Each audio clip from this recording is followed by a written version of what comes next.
Hello, everyone. It's Monday. Monday.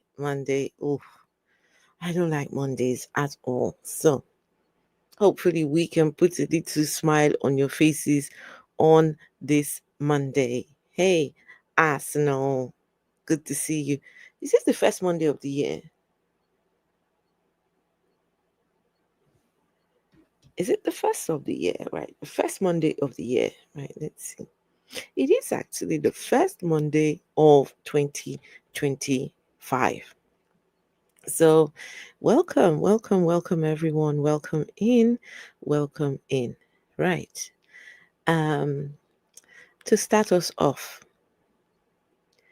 I'm going to show a series of clips.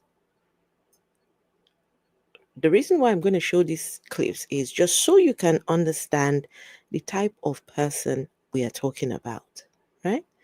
So, but before then, let me welcome my ever lovely co-host, the vessel of dishonor. Hold on. Don't move. Just hold on. Don't say anything just yet. Wait, I think I've got the thing here, have I? Oh no, I haven't got it yet. Oh yeah, I got it. Right. Okay. So, right, everyone. So, welcome the vessel of dishonor. Hey, Afro. Hey.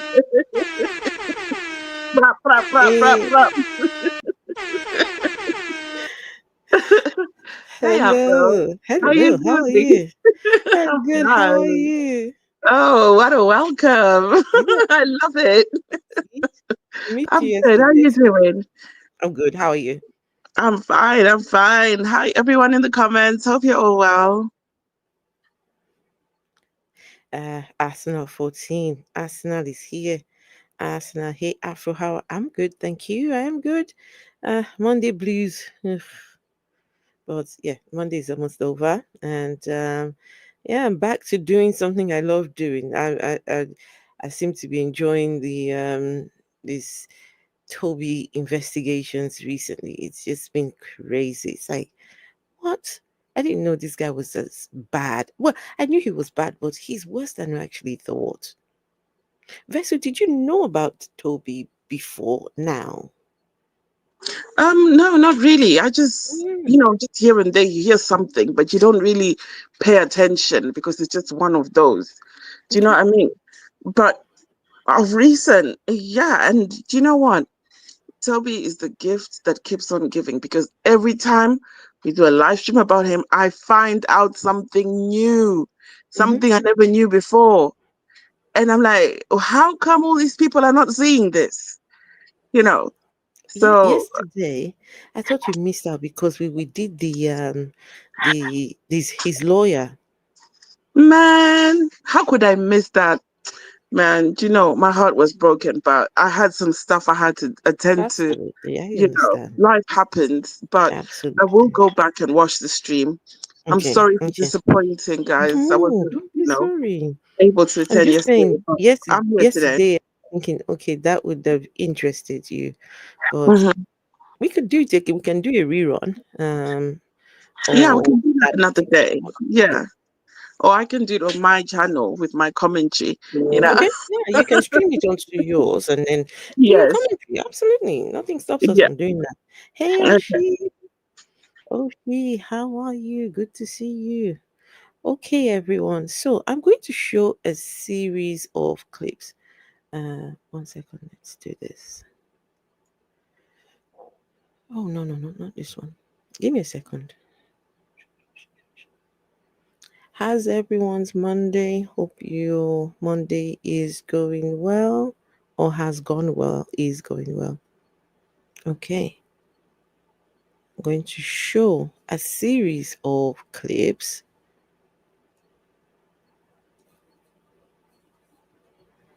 just snippets here and there, so you can understand the nature of the person that we are talking about, right?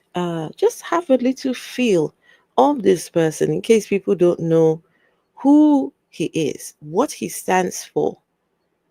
And at the bottom of everything, I want you to remember that this is a quote and unquote now man of God,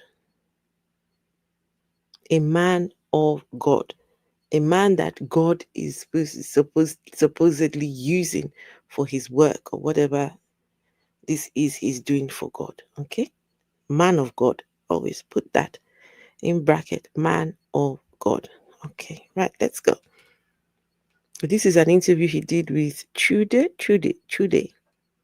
Up in a very poor area, Songo in Ibadan. It's very, very rough. We grew up very poor because my dad was very disciplined, or is very disciplined. Those who hide are cowards. Because I know pastors in Africa who have big cars, Bentleys, and all that, but they drive Toyota to church. The first miracle Jesus did, he attracted people to himself by turning water to alcoholic beverage.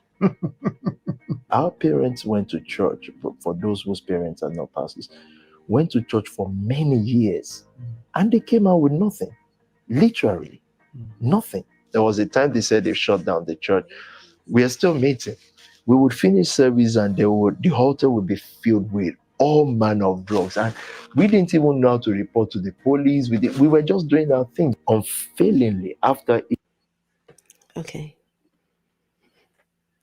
When he said that, that just did you hear that? What he said? He said we were just doing our thing.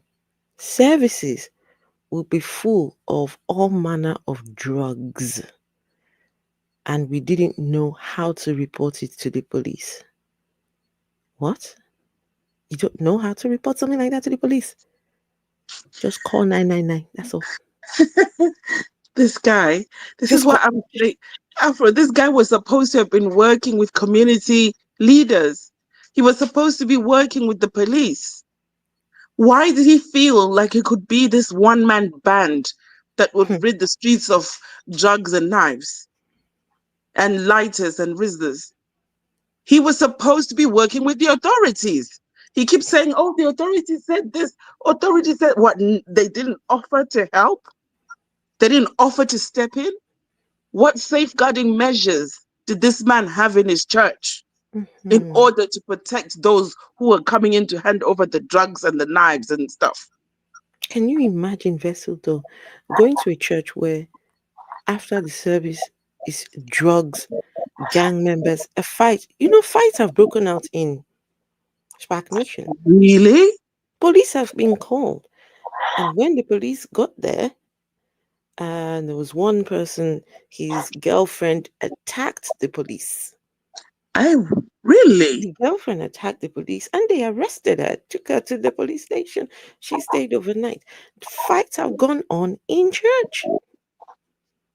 What? And this is why that girl put that message that we saw saying, Oh, uh, they want to don't bop think you can people. come and rush our pastor because some of Oh, our members are ex-gang members who are still transitioning and they will not be afraid to bop you. Remember that? I remember that. Hmm. So fights have taken place in stagnation, unfortunately. Wow. Hmm. The police have called, yeah, they've been called, and yeah. But anyway, let's continue with this. I don't know how a pastor says he doesn't know how to call the police. I think the question we need to be asking is why are there drugs after service? You've got drugs. Anyway, let's continue. Each service. Then you would have at least 3 police It's vans. not better. They've come to collect things that people have surrendered on the altar. You didn't have any experience in any of these worlds before this. There was no. I mean, you have vices as a young man. Maybe you smoked for the Toby said 3 police vans will come after they are done with service to come and collect all the drugs and knives and things that have been left over by these people. So the police just come, they just pick up and go, pick up and go. We're talking about criminal uh, activities, drugs, knives. They don't ask any questions, the police. They just come to Spark Nation, 3 vans, pick up and like, what? What? How would? Okay, I do not believe that one bit. the social activity of it, or little vices, but nothing close to that. Let me say to those who would say you spread money on Davido, I love Davido. I went to Davido's show. Do you know what goes through my mind in those kind of shows? I'm looking at endless numbers of young people. I went to Whiskey, endless number. There's been some dramatic stories, heard from your church. One of the more dramatic ones I heard was a young man who came to the church ostensibly to stab someone or to kill someone. His name is Kelvin, and he told me, look, sir, there was a guy who was inviting my girlfriend to church. I've seen the guy, he has tattoo all over, he has earring, and I'm thinking, this is not a church guy. He's just trying to play funny with my girl. Girlfriend. Hardly will a day end without gunshot. And it's just young people. This is 2005, 2006. 14-year-olds were dying, and they are Nigerian names. Damilola. I hear a name like Okechukwu. I'm thinking, really? You say the church gives, it doesn't take. There was no offering time. So that is fascinating for me. We don't. Because first, I realized years ago that the work I do must be a sponsored work. Most of these guys are young. So what we believe is attract first. When you attract, there will be controversies. People will share their opinion and saying, I think we can do better if we come together as a people, and not trusting the church with them. Because for the church, they will just spiritualize them. And it always goes wrong. In the Bible, when Jesus was on earth doing his ministry, he healed the cripple. And people heard of the news. Today, if you heal the cripple, it means nothing. I grew up in a very poor area, Songo in Ibadan. It's very, very rough. We grew up very poor because my dad was very disciplined, or is very disciplined. Those who hide are cowards, because I know pastors in Africa who have big cars, Bentleys and all that, but they drive Toyota to church. The first miracle Jesus did, he attracted people to himself by turning water to alcoholic beverage. Our parents went to church. So Toby says, because Jesus attracted people to himself and turned water into wine, alcoholic beverage, of which, because we are not Christians, so that story is bogus. Bogus. Bogus. Just why? Anyway, never mind. That's not the issue. Toby says Jesus attracted people to himself. And yeah, because Jesus attracted people to himself, guess what? Toby now uses that as justification to drive Lamborghinis. That the pastors who don't bring their Lamborghinis to church, that they are cowards. But Toby, this guy. Church, for those whose parents are not pastors, went to church for many years, and they came out with nothing. Literally, nothing. There was a time they said they shut down the church. We are still meeting. We would finish service, and the altar would be filled with all manner of drugs, and we didn't even know how to report to the police. We were just doing our thing. Unfailingly, after each service, then you would have at least 3 police vans. They've come to collect things that people have surrendered on the altar. You didn't have any experience in any of these worlds before this. There was no. I mean, you have vices as a young man. Maybe you smoked for the social activity of it, or little vices, but nothing close to that. Let me say to those who would say you sprayed money on Davido, I love Davido. Right. Another clip I want you guys to see is this one. All right, this one. Vessel, are you there? I'm here. This one will make you laugh. Please listen. They didn't hear me. There were some bullets that your brothers dropped today, and me and Pastor Daniel, we whispered to ourselves, we said, they didn't hear it. They didn't hear it. It's okay though.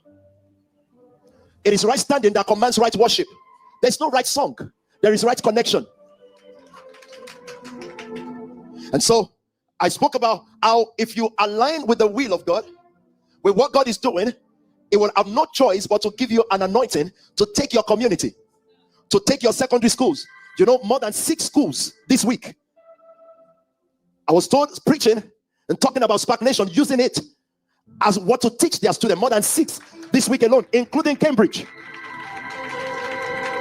How do you get to that? Coming to church to sing the normal song.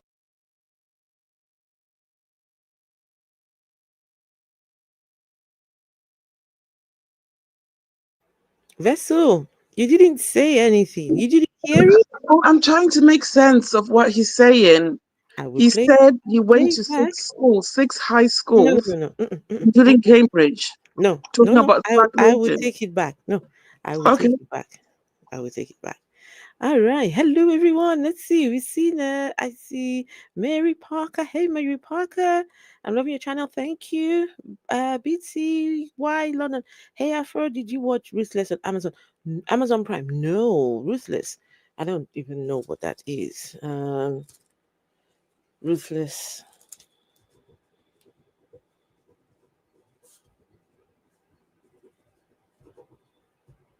I'll Toby first class. I think he was high on. You think he's high functioning autist? No, I disagree. This is very high grade of. Let's not diagnose it. Just no, but autistic. I don't know. I don't know about that. Oh, by the way, watch an interview of Toby, and Toby really hates the shape of his own head. Where did you watch that? Where did you watch that? He left his age group completely rolling in the mud with kids. He's supposed to straighten their heads. Oh, I don't understand that. He left his age group completely. He left his own age group. He hates his own age group and the age group that came before, the generation before. He loathes them. He loves them. He's got something to prove to them. This is why he's rolling with the young kids and making them fund his lifestyle. Right? He's rolling in the mud with kids, supposed to straighten their heads. I completely agree with you. But Toby is not the person to do it. Toby is not the person. Purity. Hey, we just 666. Good to see you. Good to see you, my lovely. How are you doing today? Let's see. Cute T says, "Hey Afro, go on the Exposure channel." Listen, I've been following Exposure for years.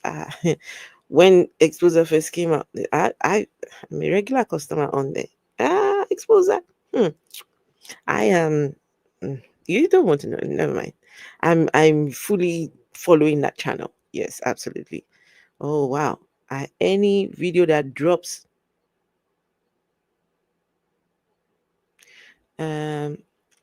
any video, I'm there. Anyway, Vessel, because of you, I'm going to take that back. Please listen to it, okay?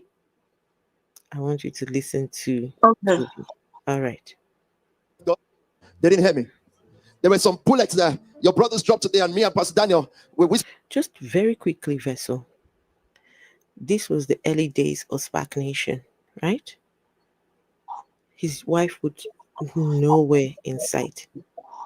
Yes. If she was here, I don't know if she might be one of the people here, but there was no way of telling she was his wife. Absolutely none. This is why people didn't know he was married, you know. So these are the early days, okay? But please just listen to what he's saying. They didn't hear me. There were some bullets there. Your brothers dropped today, and me and Pastor Daniel, we whispered to ourselves, we said, they didn't hear it. They didn't hear it. It's okay, though. It is right standing that commands right worship. There's no right song. There is right connection. And so, I spoke about how if you align with the will of God, with what God is doing, it will have no choice but to give you an anointing to take your community, to take your secondary schools. You know, more than 6 schools this week. I was told preaching and talking about Spar Nation, using it as what to teach their students. More than 6 this week alone, including Cambridge. How do you get to that? Vessel, 6 schools were teaching their kids about Spar Nation. That's a lie. Including Cambridge. That's another lie. You know, like the school decided, okay, you know what? This is not in our curriculum, but hey, kids, Spar Nation, Tobi Adegboyega. Like, where does the teacher begin? She talks about, she'll probably start at the, point of a young man landed at Heathrow Airport wearing his dad's clothes that were ill-fitting because Probably he was bring out that photo as well. Yes, he was malnourished and dragging a suitcase all the way from Heathrow to Dagenham.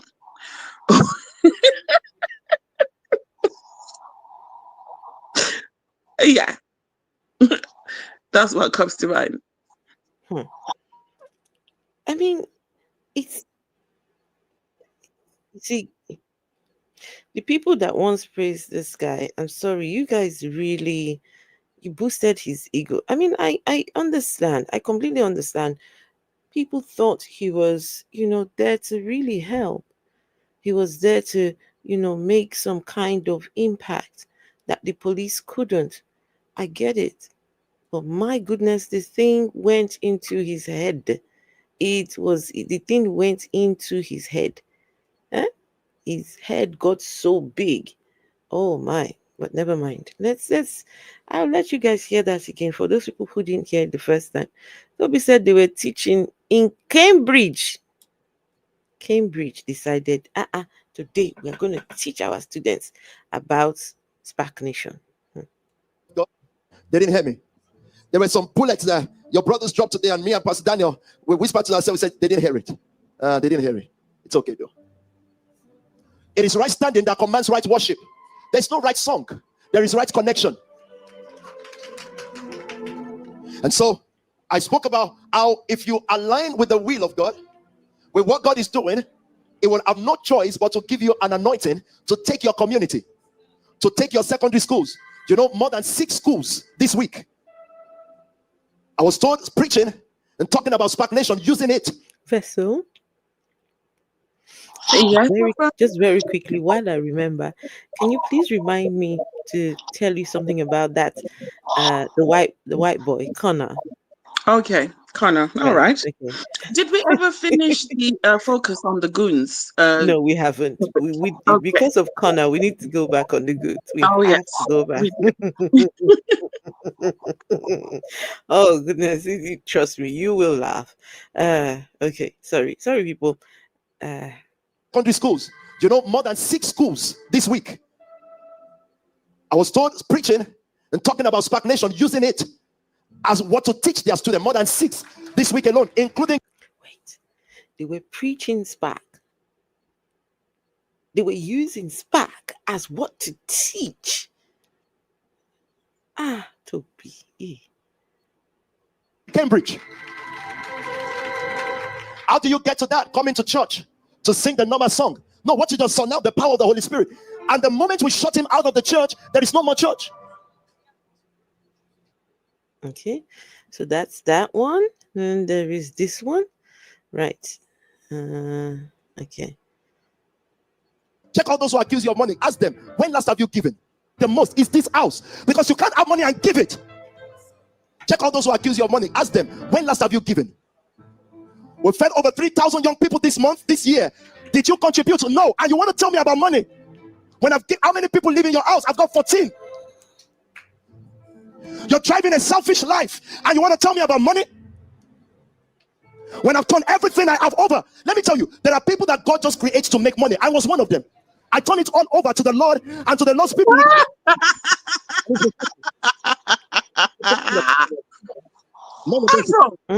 There are people who God just created to make money, and Toby is one of them. He was one of them. He's no longer one of them. He was one of them. Afro, he still is, because they're still scamming. No, he isn't. You can't call scamming making money. You're thieving, you mean? Yes, stealing, scamming. Is it not the same thing? So this guy just sits back, does not. Isn't it the same Bible said, by the sweat of your brow shall you eat? Toby does not sweat for anything. Toby no, just he sits does. there. He motivates all these goons. He motivates the people go and sell their blood for him. The women are there scamming or doing whatever they're doing for him. All he does is sit there and count. Goons. See, by this time, the money was not in. The money was now being injected in. You see, at this stage, right? The designer things were not really there yet. This was still when the money. This was a time when the money started coming. Is someone sleeping next to you? What's that noise? I'm hearing like some like a. You know what? I'm gonna close my mic. No. You don't have to. You don't have to. I just need to know, is that me or what? Don't close your mic. No, because I realize that whenever I'm streaming with this device, you always complain about noise. So this particular device I'm using. Okay. All right. Cool. Yeah. There's something wrong with it, I think. Kitchen porter. Yes, kitchen porter. Kitchen porter earns £400 and gives £270 to children. To the young kids he's helping. He's an illegal immigrant. He has allowed his passport to expire. Never mind passport expiring. There are young kids to look after in Peckham. Oh, okay. Anyway, let's go back to the video. Let's see. And guys, Vessel, you are not taking into account. He's talking about the people who are asking what they do with money. Toby is saying because he's got 14 people living in his house, you have no right to ask him what he's doing with money. They are feeding. This is one thing I don't understand. Was Mary looking after them all? 14, 15 plus himself. Was Mary looking after them all at this point or not yet?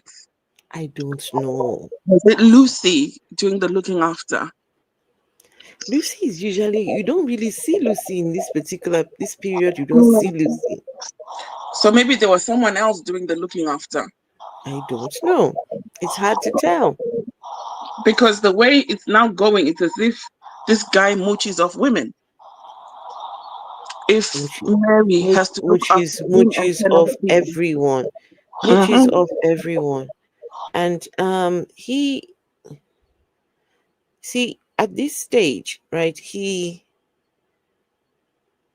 starting to come into his own. He's starting to show who exactly he is, right? But people weren't really tuning in. He, from day one, this guy was already telling you who he was. Do you know this is actually titled "Don't Ask What We Do" with something like that, along those lines, right? It's me. I'm the one who titled it "Don't Ask for Money," but the way they titled the thing, that like basically mind your business, really. When a preacher, guys, listen, when your preacher or pastor starts telling you go and mind your business, it's not your business what we do with money. It is your business what you do with money. All the monies the pastor collects, it is your money. That's the people who contribute it. Even if you contribute £1, $1, £1, collectively, it is your money. And a pastor should be transparent. A pastor should be able to show you this is what we did with the money. Right? When the pastor starts telling you, I find that, yeah, it's just, nah. You given the most is this house, because you can't have money and give it. Check all those who accuse you of money. Ask them, when last have you given?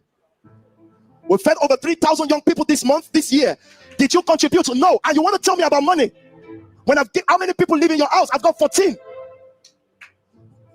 You're driving a selfish life and you want to tell me about money? When I've turned everything I have over. Let me tell you, there are people that God just creates to make money. I was one of them. I turn it all over to the Lord and to the lost people with vessel. So hey Frank, good to see you. Hey Queen Coco.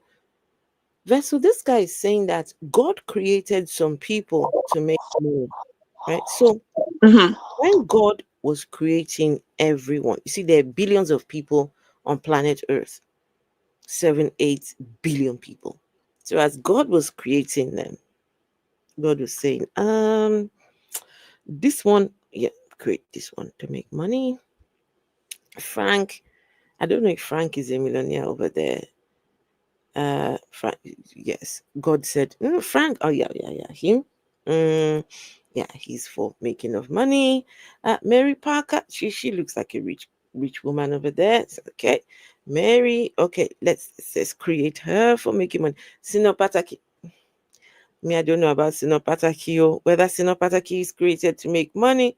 But Queen Coco, yes, Queen Coco for making money. Arsenal 14, yes. But everybody else, God said, nah, I'm not creating you. I mean, just think about that nonsense. You see, this is why, guys, this God thing, I find it really laughable. They use God for everything. God did this. God said that. God creates. God. How is God creating people to make money? Toby, how is it? But anyway, Toby knows. Maybe Toby was there with God when God was determining who is going to be rich and who isn't. Without a penny. And he's been faithful. No church leader can tell me about money. None of them should tell you. Check their giving record. You feed over 4,000 widows and orphans all over Africa. I'm going to tell these guys, if we go back next week, about being selfless. Thank you for helping some people in Africa. But now it's time to turn your money towards what is right for the gospel. Don't ask me to come to your city for revival without sending your seed first. I'm not asking you to give me money. I met people in this system.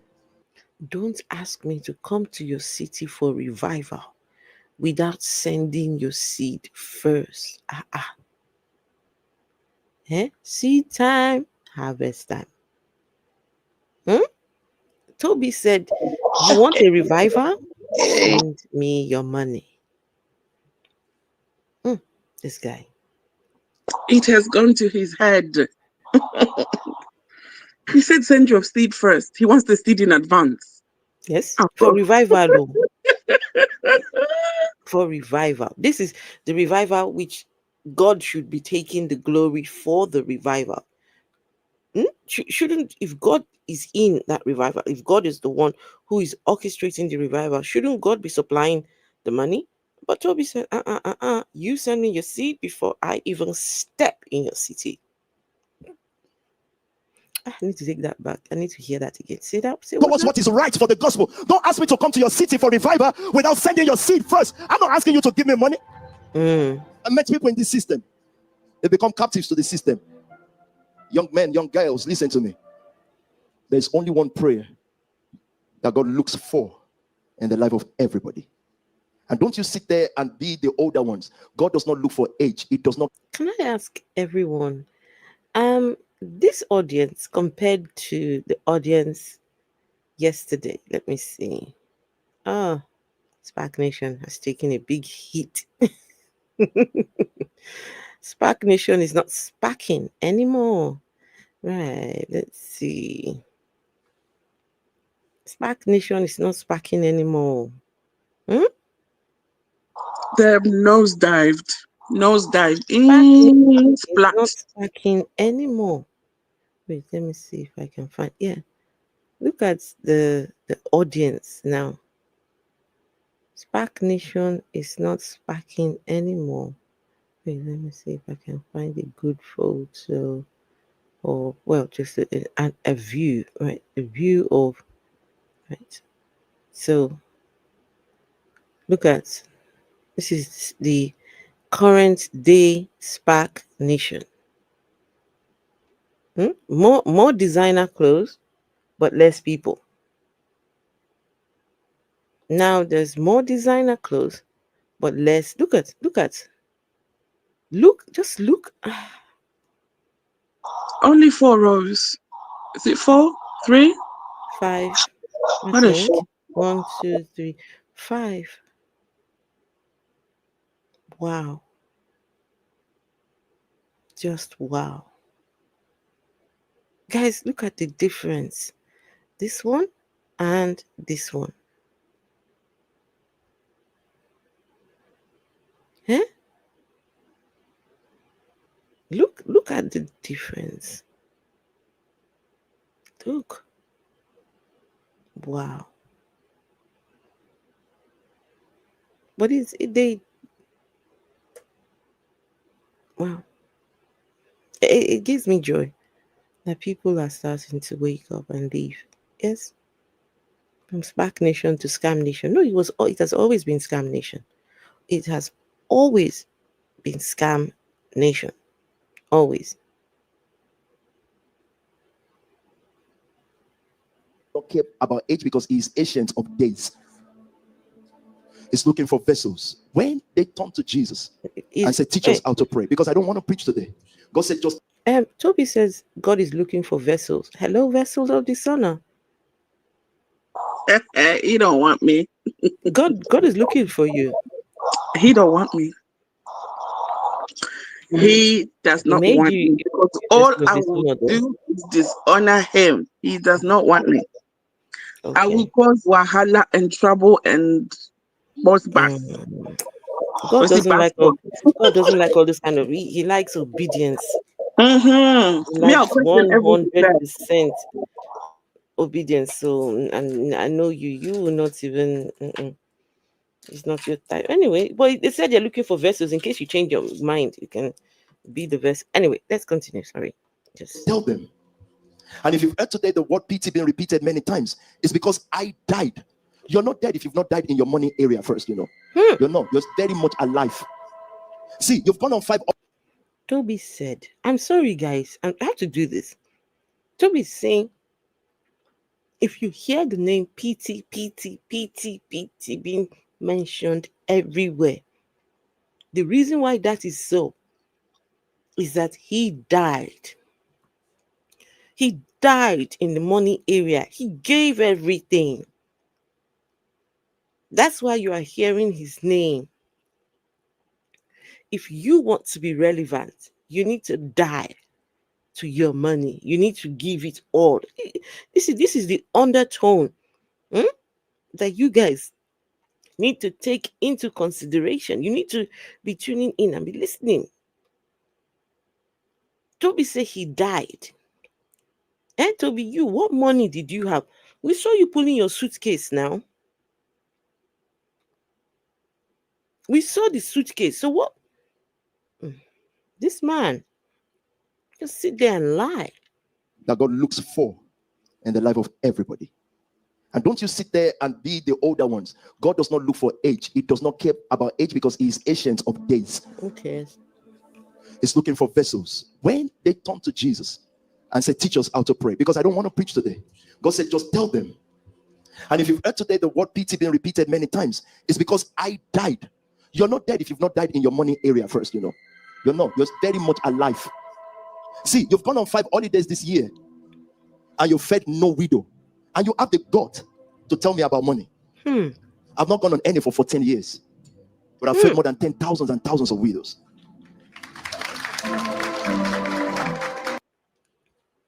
I don't like that gaslighting. I don't like that gaslighting. I hear that in this place, if you're one of the committed members, you can't just up and leave and go on holiday. Why? Because Toby cannot up and leave and go on holiday. That money you're using to go on holiday, that's seed money. Toby, if you've not been on holiday for how many years, 10 years, 14 years, it's none of these people's fault here. These people here, most of them here, their parents have secured their futures, right? Their parents have put in the legwork for them to be in this country, have the right documentation, and thrive. It's not their fault that you cannot travel. So don't blame them for something that is your own issue. Guys, any leader that starts to find issues with you spending money on yourself and looking after yourself, going on holidays, doing things that you enjoy, if that's something they start to complain about, then know that that man is, you don't want to continue being there. I remember one time when we were going to church, it was a CAC church years ago now, and this man, the pastor, on a Saturday, he would decide, okay, let me just put a program on. People have things to do, and then he'll expect people to be there. Then when he puts the program on and not many people turn up, the next day, Sunday, he'll now be telling us that, yesterday when the program was on, he saw in his spirit the angels coming down with gifts, and all the gifts had people's names on it, and that the people who were in the service, the angels gave them their gifts, but all the people that were not in the service, the angel took their gifts back with them. I said, really? In my mind then, I said, well, if the angels came with gifts to the church service, even the angels knew where I would be at that time. Even the angels knew that before the pastor put on his event, I was already booked for an event that should glorify the name of God. So if God is looking for me with gifts, the angel know where to find me. That thing really upset me. How dare you? It's crazy. Toby cannot fly. Of course he cannot fly. He has staycation, permanent staycation. Well, he's going to fly very soon, though. He's going to fly very soon. Hey, Dr. EQ. Hey, Special Kali. Used to attend the Potter House, and the pastor told us to take permission and consult with him before going on holiday. That's just disgusting. Because of you and I. And it will, to take the next generation, it will take a bunch of selfless people. I didn't say a bunch of perfect people. So I'm not even sitting here saying we are perfect. No, we don't need to be. But we will. Okay. One more video.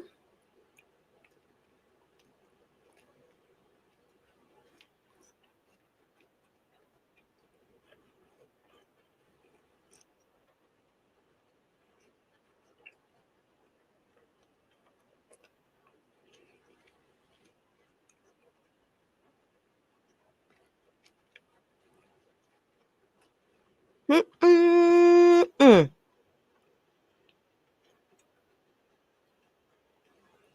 Sorry, guys.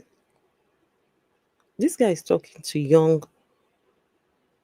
young people. Look at this girl's face. Can you see this girl's face right here? She's looking at him like we've attended some churches in the past. Pataki, absolutely. Yes, been there, done that. Yes, got the price tag as well. And this is why we can critically do an analysis of this whole religion thing. Would we get it right all the time? No, but at least we know exactly what we're talking about. I mean, and because we've got no attachments, we've got no we're not leaning towards a religion or anything, we can look right in and tell you exactly what is going on. That young lady there looking at him like, what the fuck did he just say? We can't see the lady up front. Oh, she was right there. You can't. Hold on. Did I not? Oh, I'm sorry. I am so sorry. I'm so sorry. Sorry about that. Sorry. Oh, I thought I'd shared. Okay, listen to this. You see a power breed character, then you see a Kunle character. Sorry. And it's beautiful. And someone is sitting down there thinking, how this Kunle boy, how does? That's why God didn't use you. If you were that knowledgeable, you will be the one in front. He will not use you because he knows that in your mind is the throne of God. You are judgmental. No, judge them mental.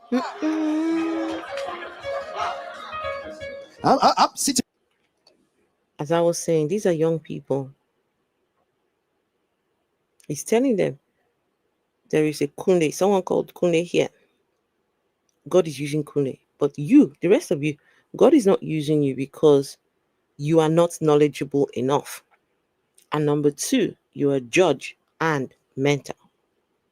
You're judgmental. You are judge and mental. And these people laugh. Look at them laughing. Toby is insulting you all. And you laugh. No wonder when Toby starts talking like this, the next week, some of these people say, this is why the numbers are reduced, because Toby is a nasty piece of work. He doesn't know how to hold his tongue. He's so bitter. What is hurting this man? Telling them they are judge and mental. Are you mad? He will not use you because he knows that in your mind is the throne of God. You are judgmental. No, judge them mental. I'm sitting there saying, God, I don't care who, how, and when. If he's speaking your word, I just love this. Praise God. I just love it. You know what adults will normally do? Not our kind of adults. Our kind of adults are different. They'll sit there and say, I hope these children really know the word of God. Yeah, right. That's why God walked past you to use them. This is a prayer then. Now close. So he's talking about the adults, his own generation and the ones before, that say, do these young kids even know the word of God? Yeah, right. That's why God skipped you and is using them. Just all these people, they're all majority of, well, the ones that are remaining, they're pastors. Pastor this, pastor that, pastor. You go to Toby's church, 6 weeks, you're already a pastor. Just bring seed, bring hefty seed. They make you a pastor, head of strategy, head of. It's crazy. Anyway, let's go to the video of today, which is the interview that he did recently.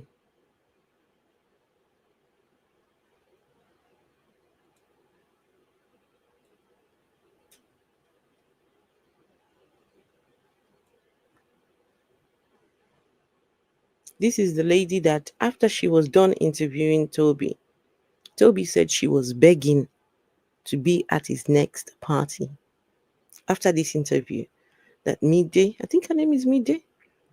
Mide was saying, your next party, I want to be there, Toby. So Mide, if you ever catch this, apparently you were busy asking to be at his next party. You want to go and do one 11-11, eh?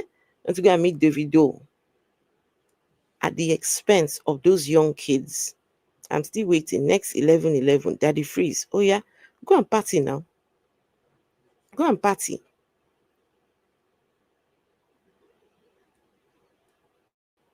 There's evidence of that. Just for the record, are you getting deported or not? Think about this. It's PT. Why is it only Spar Nation that these allegations are being made? We are the largest independent church in the UK and in Europe right now. That's a lie. Yeah, but is there a specific amount of money and essentially pressure that is put on people to bring money? Wait. What is the largest independent church in Europe? Okay.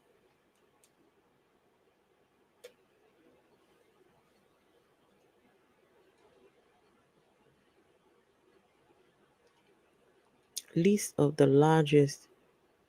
Let's see. Look at it right here.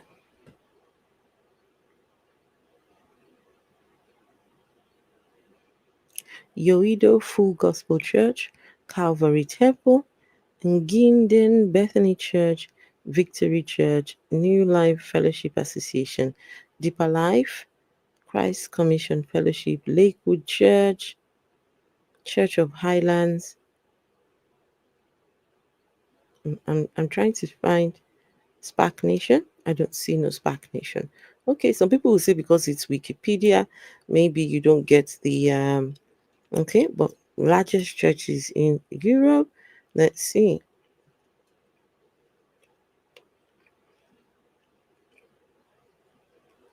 Church of England, Church of Sweden, Catholic Church in Ireland, Evangelical Lutheran Church, Evangelical Lutheran Church, Church of Norway, Catholic Church in Lithuania, Church of Scotland. I mean, what does he mean by? Oh, guys, this is what he says is the largest. This is the largest independent church. This thing here.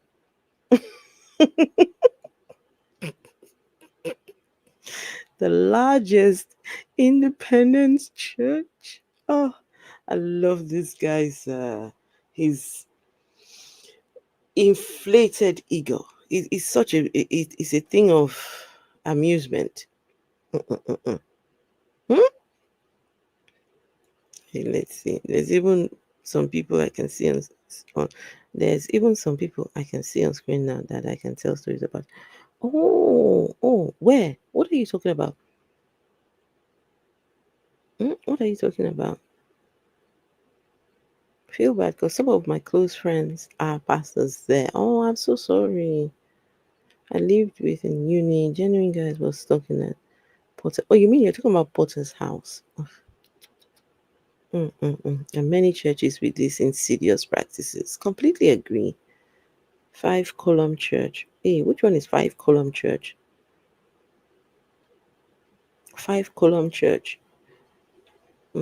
Potters and Spark. And there are others as well. You went to church with Dami. Dami Lola, is it that one? I think I've seen him in one of the photos. Oh, okay. All right, let's continue. There's a bit to get into with this video, so. We are back to psychology again. It's just yes or no. If I'm in Nigeria, I'll be bigger than this, 10 times maybe. All right. If I'm in Paris, I'll be happier. It's holiday for me. Is there a particular amount of money that you need to bring to Spar in order? It is so false. Why did you change the name of the church? We didn't change the name of the church. The name of the church is Spar Nation I want Family. you guys to look at you better tell these them, expressions. you don't need this guy. Nobody is close to us entertaining us. London will miss me. Like I said, Toby is an open book. If you've been watching Toby, you can tell by his facial expressions, you can tell when he's starting to get irritated. You can tell when he's starting to get angry. You can tell that he's ready to, yeah, he's not happy. He's generally not happy. Many times he's not happy. 11/11, when he was doing his birthday party, yeah, I could tell he was happy there because that was the Toby show. Otherwise, other times, it's hard to find him excited over anything. It's hard.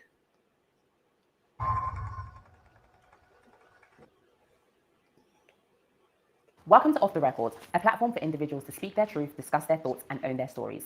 We will be having candid conversations, dissecting various events, asking the questions we're all eager to know, and hopefully coming to graceful conclusions. I'm your host, Mide Oni, the one and only. Let's get into it. Today, we are joined by a man who is no stranger to the limelight for his extravagant lifestyle and his unique way of doing things. Welcome to the show, Pastor Toby. Hello, hello, hello. Hi, Mide. Hello, how are you? I'm good. How are you? I'm very well, thank you. Thank you for look joining well. us. I'm happy to be here. How was your journey here? It was very smooth, Yeah. and I'm happy to be here. I think How do you want me to address you? PT, Pastor Toby, Yeah. whichever. Okay, cool. We're just going to get straight into it, yeah? Yeah. Is it true that you're cousins with John Boyega? He's my family member. Yeah. And John Boyega's dad, he was a pastor, right? He is a pastor. He is a pastor. Okay. So is that where you got the idea to start a church? No. No. My dad is a pastor as well. So we Oh. come from a large family of pastors and leaders. Mhm. Be it myself and many of my cousins, their fathers and mothers, sometimes brothers. We're almost all pastors. That means you've always been a believer then? Oh, yes. Yeah. I preached my first message at the age of 8. Yes. I recall you saying that in one of your interviews. Absolutely. Yes. Did you always want to get into young people ministry specifically? I've always, in my dad's church, I was the leader of the youth committee. I've always been interested in making sure that young people can live a fulfilled life, love God. My ideology about church and stuff has changed now because I have more people to pass to people that are not believers. I mean, believers in Christianity, Muslims, atheists on some occasion. So I have a wider view of the world now, but yes.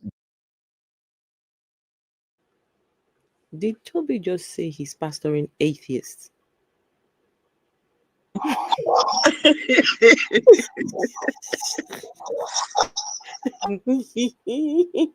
He said he's pastoring Muslims and atheists. All right, I will take it back. So I need to be sure that I heard what I heard. Toby's pastoring atheists. Okay. All right. Did you always want to get into young people ministry specifically? I've always, in my dad's church, I was the leader of the youth committee. I've always been interested in making sure that young people can live a fulfilled life, love God. My ideology about church and stuff has changed now because I have more people to pass to people that are not believers. I mean, believers in Christianity, Muslims, atheists on some occasion. So I have a wider view of the world now, but yes. Yeah, he did say it. Toby is now pastoring atheists and pastoring Muslims.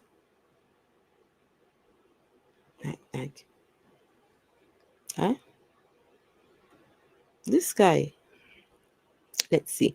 All her questions were just speculations, not based on research, like the apparatus did on her channel. Unfortunately, I think it's okay. There's a lot of things happening here, right, in this interview. Number one, this is not her space. She has come over to his space to do this interview, right? Number two, he is older. Number three, it's PT. Now, I don't know what on earth they've done before she comes to here, because I think, let me tell you what I've noticed about Spar Nation people is they're very good at selling you. These people will sell you London Bridge. They will sell it to you. They will tell you, look, we own that. It's my father's. These people are so good at selling you that lifestyle. So can you imagine, as soon as she's entering, right, she's seeing all these big house. They may have just rented this place just for the day, but we've got an impression to make. It's PT. So I wouldn't blame her too much for her interview style. A lot of intimidation and a lot of, look, this is where this is me. I'm just trying to understand what's going on here. So he could be an atheist himself. No, Sam Beckett. No. Until he says he is one, and I refuse to accept that. I refuse to believe that. Whether I accept it or not doesn't matter. But I'm not. Young people especially has always been my own calling and purpose for living. When you first started your ministry, talk to me about what that looked like. That was 2005, Queens Road, Peckham. I was 25 years old, just came to UK. I didn't want to start a ministry because I never planned to live in the UK. I came to the UK on my way to the US, but I had my cousins, brothers here. I thought, let me be with them for a few months. But Queens Road, Peckham was so rough. You're talking about people killing themselves. I come from Nigeria. I hear about crime. I saw it in Queens Road, Peckham. I was convicted that I needed to help these young people. Then I started talking to churches. Like, we need to help these young people. Then they said, oh, they are just so stubborn. They don't listen to us. And I said, no, maybe we need to do things differently. First, we have to find a way to attract them, and we have to give them a better, some better things to do. But nobody was listening. So Queens Road, Hashosha specifically, Peckham, I started to reach out to some of these young people. They started listening to me. I sent some of them to Nigeria, to universities in Nigeria, because they were involved in too much crime here. That's how we started. So we didn't start as a conventional church, trying to do things like the conventional church. We wanted to help that community then. That's about 20 years ago now. You said that you sent people to Nigeria and Yes. you wanted to help people. How did you fund all of this? Do you come from like a lucrative background or a wealthy background, should I say? I come from a modest background, Okay. and they are still very modest. They can afford life. But then I was washing plates, and I think I've said this many times, to fund that then. Okay. I was a kitchen staff in one of the care homes, and I'll come back in the evening to the Hush house, maybe earning £200-300. But then not much was needed. It just needed a community. So we buy mollies, chicken and chips, and I've taken Trend Central to that mollies before, just on Queens Road, and I used that. Okay, Toby. According to the tribunal papers, Toby has never worked a day in the UK because he's got no papers to work. So this story is false. Remember, we read it the other day. We read it.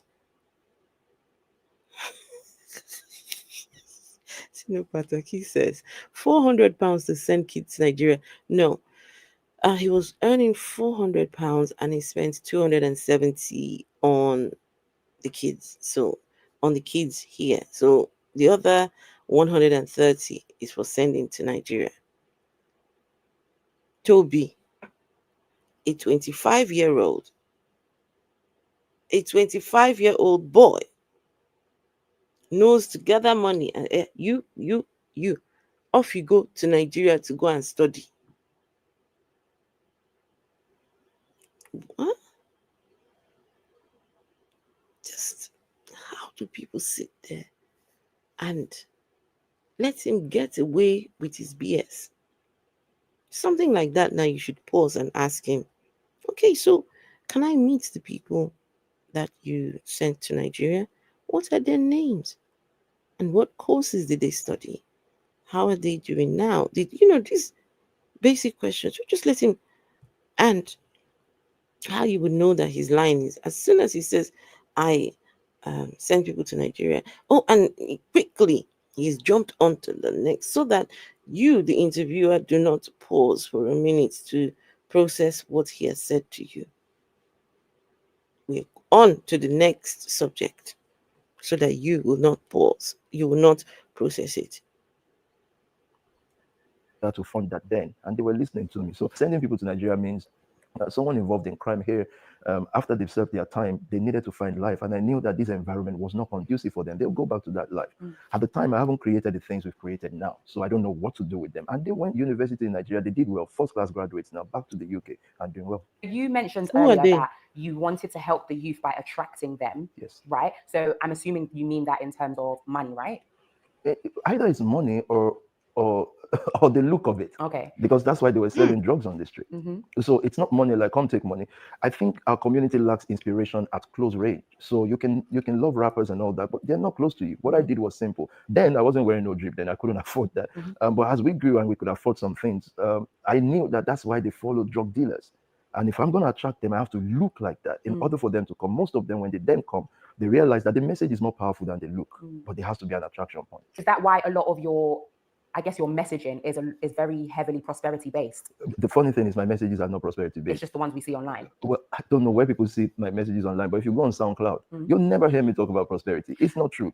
If you go on SoundCloud, you will hear me speak about Christ. You will hear me speak about, I'm one of the most hardworking pastors. 5,000 messages on SoundCloud, not one tied to prosperity. Not one. You have a lot of preachings about, like you said, Jesus and everything on SoundCloud. Yeah. That isn't what is portrayed online. What we see online is, come, God will help you with wealth and things like that. That's heavily what your message is online. I'm not sure that's me speaking. That's not, nobody can point to me saying, come, God will prosper. Not me. So I don't know what they are portraying, but facts are sacred, meaning people have to look for fact. But I don't think anyone has seen me online saying, come and God will prosper you. No, not me. Definitely not me. Okay. And I must say, though, that I don't think that's wrong in itself. It's hope. So Yeah. I'm not condemning that. I'm just saying that my own upcoming and upbringing and what I stand for is nation building. And that means we can walk, we can think, and we can create things. We can get our community out of poverty. Afro, Ma'am, 100%. he just I have admitted. some clips of you hold saying on, things one second. like Let that. me You want to help. go on, madam. He just admitted to using church funds to buy the designer stuff because he said back then I wasn't wearing Gucci. I couldn't afford it. But now we've grown and grown. You can take it back. You can take it back. He's basically just admitted to using the church funds to buy Gucci and Prada and offending Fendi. He has admitted it. I understand what you're saying, but for me is okay. This is a question for you and to everyone else. Do young kids follow drug dealers because of drip? No. He's wearing drip because instead of young people to follow drug dealers because of their drip, follow Toby instead. So I don't know what sort of mindset that is. I don't know where you get that sort of idea from. That let me wear Gucci, let me wear Prada, and that would bring kids to me. Yes, how does that work? You see, we've got to be logical here. We've got to be realistic. I would not look at somebody who is changing clothes and wearing all these drip, so-called drip, and think that okay, this is the right person I should follow. If my son was following somebody who they did was wear, I would be highly suspicious. I don't know this man's brain. He is he's a bit slow, in my opinion. This is the mentality of someone who is slow. Unfortunately for Toby, you see, it's what he is not saying that speaks louder than what he is saying. Look, Toby had his family member, John Adegboyega, right, who's doing things, and Toby is here. Toby wants to prove that, look, listen, yes, I may have just come from the Niger just last year, but let me tell you, just give me time. I will show you that I'm bigger than you. The little information that when I started following this Toby thing, Toby did not start with Spar Nation. It's a lie. He was with another church. I think he started up and there were videos of Toby preaching in another church. And these people were not these young people though. They were older adults, older people. But it looks like those people were not dancing to Toby's tune. I don't know what the name of that church is, but it looks like Toby struggled to be able to get these people to dance to his tune. Because yeah, if I remember correctly, if anyone has seen any of those sort of videos, Toby did not start with Spar Nation. He did not start with Spar Nation. There were other people. Yeah, I still remember the in the church setting, him standing there preaching to these people. right? But it was not Spar Nation. So now imagine, maybe they kicked him out and said, no, we don't want you because you're problematic. He's trying to prove to them, because he kept going on then about preachers who, God has left them in the dark. Their churches are not doing any, they're not going anywhere. They're not, just always attacking. There are some people that he always wants to prove a point to. Does he mention Damilola Taylor in this? I don't know. Listen.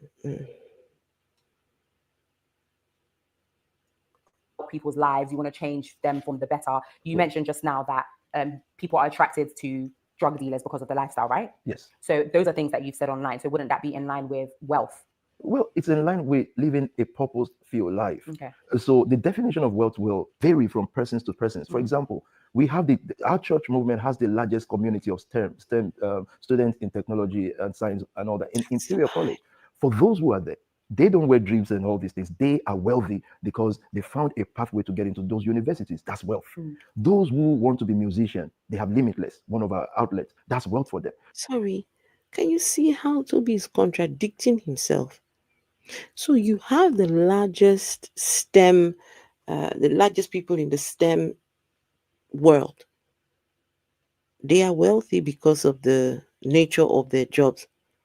They are wealthy, but they don't wear drip. But these people are wealthy, but they don't wear drip. But you, Mr. 400-pound porter, that is not rich, now you want to wear drip to make the people feel that you are rich. Can you guys see this guy? You wear drip to attract. But then you're saying the people who don't, the people who are wealthy, the actual wealthy people, don't bother with drip.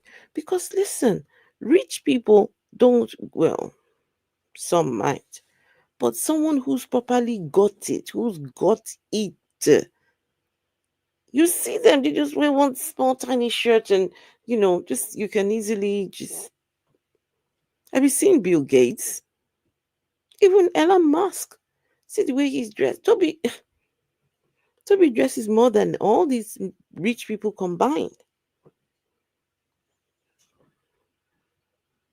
So we're not defining wealth by how much money someone looks like they have or what they have. Fulfillment of purpose is what I'm talking about. And if you check our stories, the people around, you would see that that's exactly what we've been doing 20 years now. And this is your overall goal. That's what we stand for, and that's what we've been achieving. You mention all the time that you've changed people's lives, and there's evidence of that, of people that are part of your church and things like that. Yes.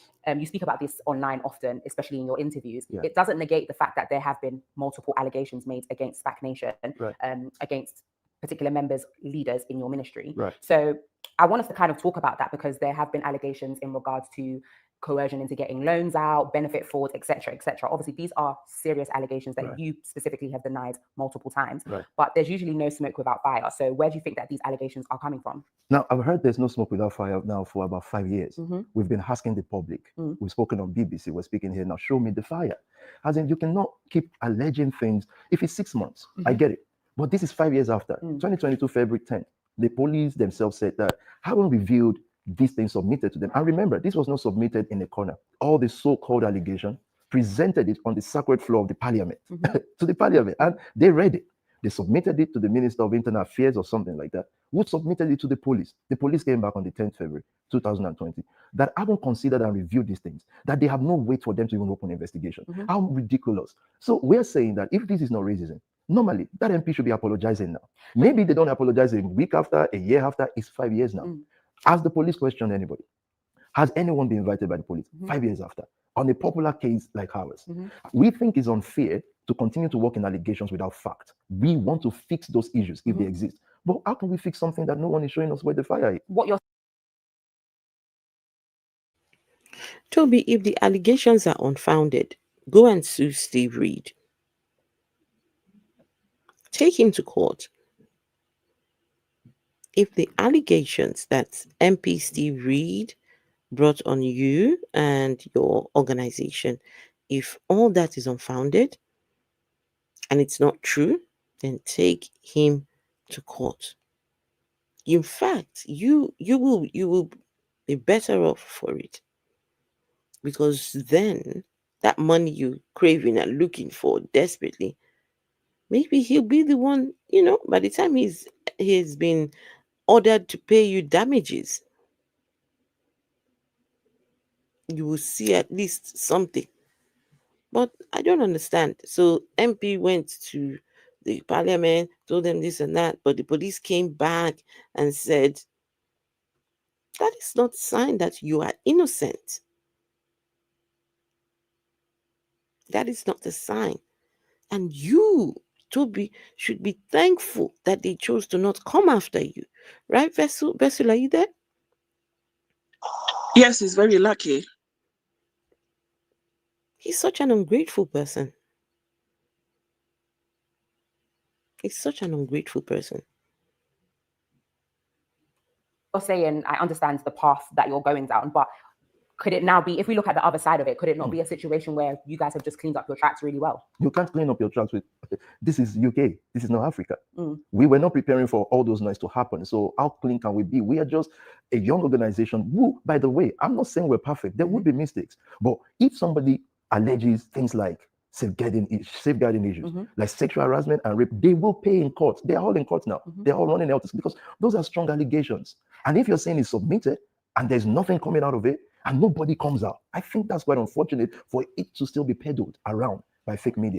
Wait, Toby said the allegations of rape and something else is in court and they will pay. Who are we talking about?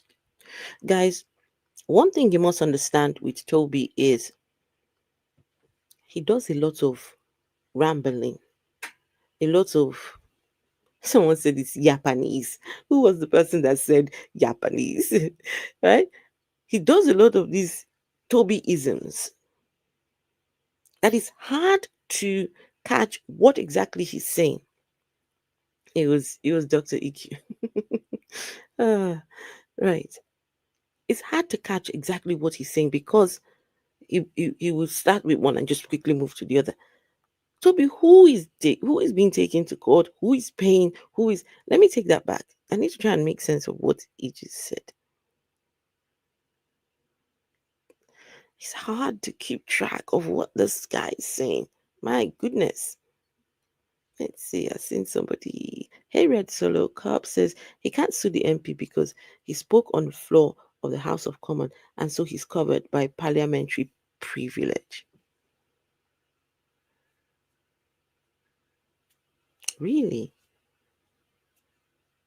So because he's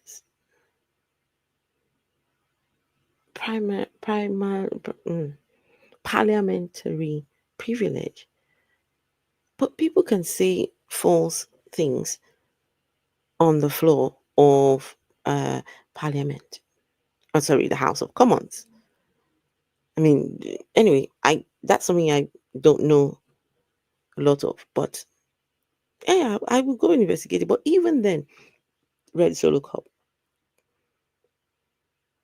they claim that Steve Reed drove them out of Croydon because of Steve Reed. Spar Nation got so uncomfortable in Croydon that they had to run. If you are an innocent person, you will not be running. If you are innocent and these allegations are not true and unfounded, you will sit. Listen, never mind. It's crazy. This guy. Right. I want to hear what exactly he just said about it is in court. But if somebody alleges things like safeguarding issues, like sexual harassment and rape, they will pay in court. They're all in court now. They're all running out because those are strong allegations. And if you're saying it's submitted and there's nothing coming out of it and nobody comes out, I think that's quite unfortunate for it to still be peddled around by fake media. If a member of your congregation was coerced into opening a business account and then coerced into getting a business loan and then coerced into donating that. Okay, guys, Toby is going to start doing victim blaming. And that's the one that infuriates me. Victim blaming infuriates me. because these are young, impressionable minds. Some of them, prefrontal cortex is not developed yet. So we're blaming these people when the grown adults are the ones taking advantage of these youngsters. Yes, gish galloping, that's something he does. Very effective if you don't know his accusations very well. He gish gallops. I would love an opportunity to interview this guy. We won't get very far, I don't Oh, think. me too. No, he'd walk out Afro. We won't get very far. Yeah. We won't get very far because I would, the way um is, I listen as you're speaking. I'm like, oh, sorry. What take it back. What did you say? This is why I don't like people going off on a tangent, because then it gets too much. But yeah, this guy. Business loan money, that would just look like a donation as opposed to this person's life being ruined. So that's what I mean by covering your tracks, because essentially you're not going to have the proof to show that you took that money. Okay, so somebody can just sit down and use the word coerced, because isn't that dubious on behalf of that person? So all the way you can claim coerced because there's no way also to prove coercion.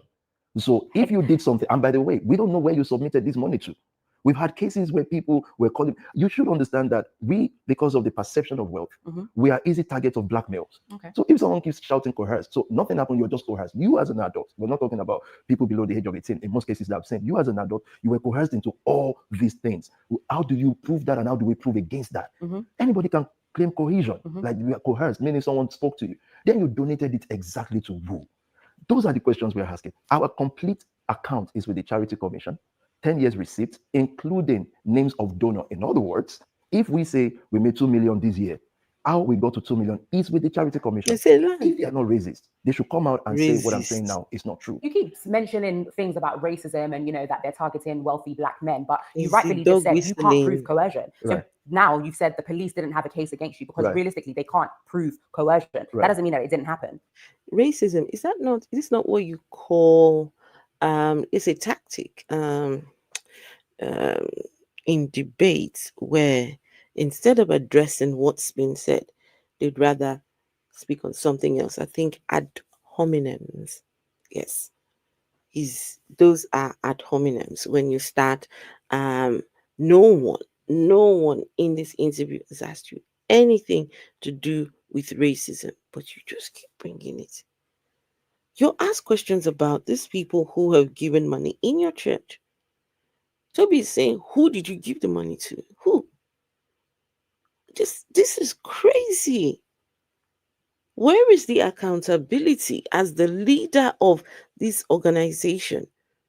We have seen many videos of you asking people to bring this money. So you are saying that there is no way to know who was given what.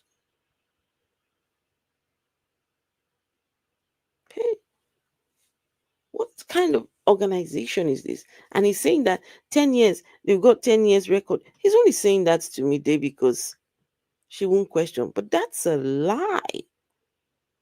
The reason why Spar Nation was closed down was because these people were fraudulent. It's crazy. That doesn't mean it happened either. Yeah, but if there's detailed accounts of various people, not just one or two or three, multiple people coming up with the same story. Yeah. First of all, I think young people are very difficult to deal with, and most people watching me will know that's the truth. Okay. So go ahead. Okay. Toby, if young people are very difficult to deal with, from tomorrow, stop working with young people. There is something wrong with this man. He's putting himself forward as the one to help young people, but then they are very difficult to deal with.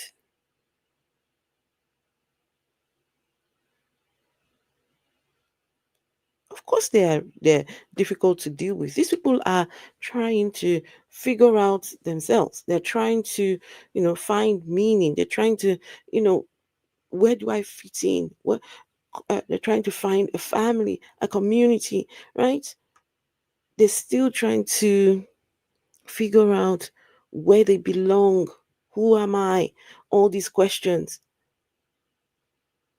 This guy cannot even empathize with young people. He can't even try and come to the level. Oh, sorry. He does that actually. He does come down to the level of young people by wearing drip. Yeah.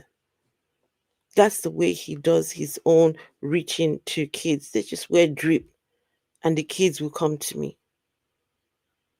Wear the latest drip and the kids will come to me. My, this guy. Coercion cannot be proven against or proven for. Most times it is emotion based. We actually think that it was BBC that taught these people the language to use because they know what will work. Because how do you justify yourself against coercion? But what we're saying is, when Oh goodness. BBC taught those people the language to use. I want you to just pause for a minute and just think about the BBC. That the BBC is so invested in Spar Nation. BBC is so invested in Spar Nation that they gather some people. Yeah, come now, people. We're gonna teach you some things to say about Spar.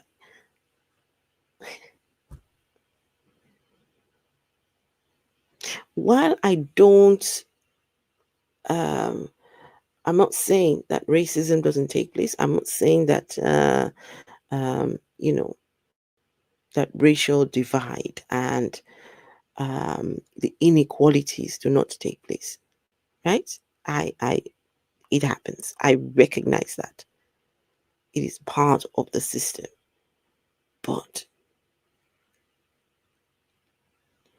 I'm sorry, it just doesn't work here. It doesn't work here. Reason why BBC were one of the people that praised you for the work that you were doing. So how did they then turn around and say, yeah, come and let me coach you what to say? I mean, this, is it just me or what?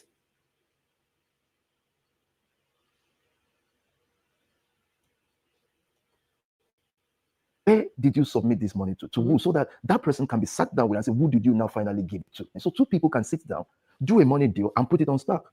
That's what's been happening. Otherwise, show us who. How can you not be able to point to Mrs. Also coerced me, took X amount from me, and then she said it went so place. Then I can sit down and say, did you give the church, let's say, £1,000?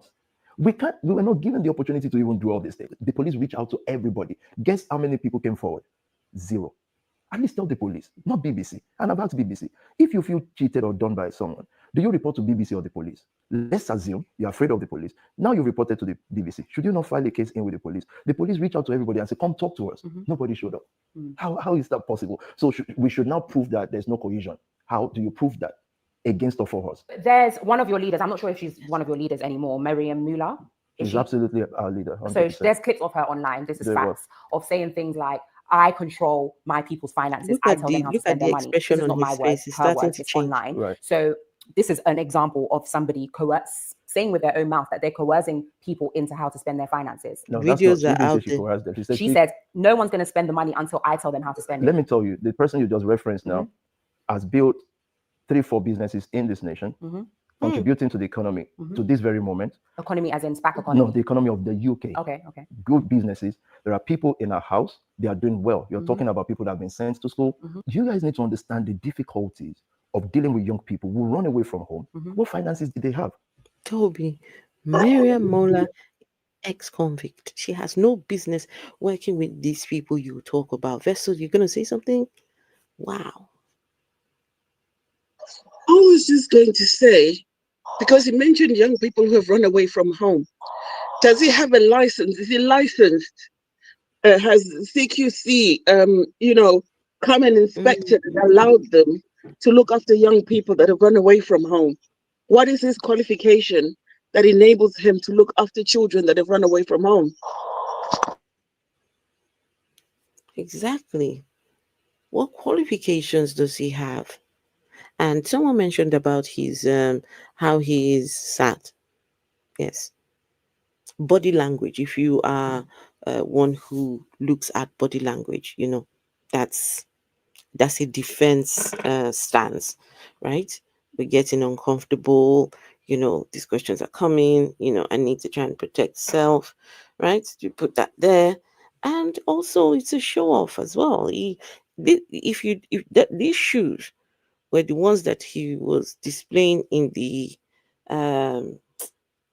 there's that video. Let me see. Hold on if I can find that video.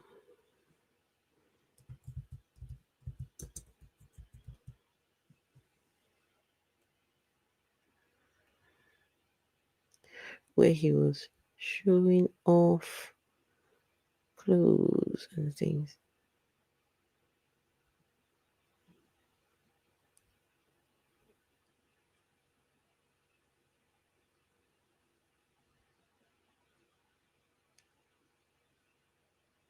Let's see, maybe this. Where did I see that video? I think I had it on my thing.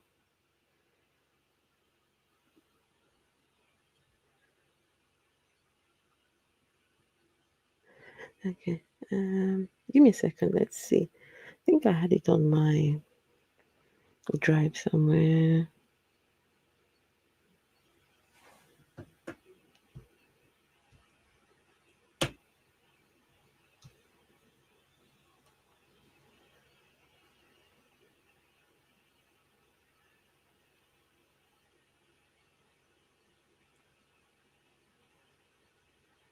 Just give me a minute.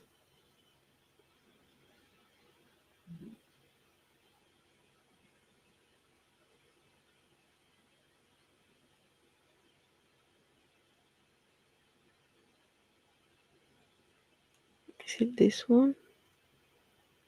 Is it this video?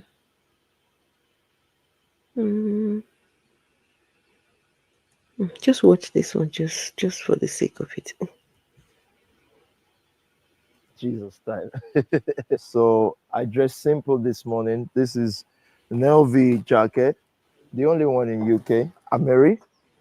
An LV top and LV sandals, trainers. This is interesting. I've never seen this chain in my life until 2 days ago, and it's called Cuba. It's called Cuban. Never worn a chain in my life, but first time. This is a new AP.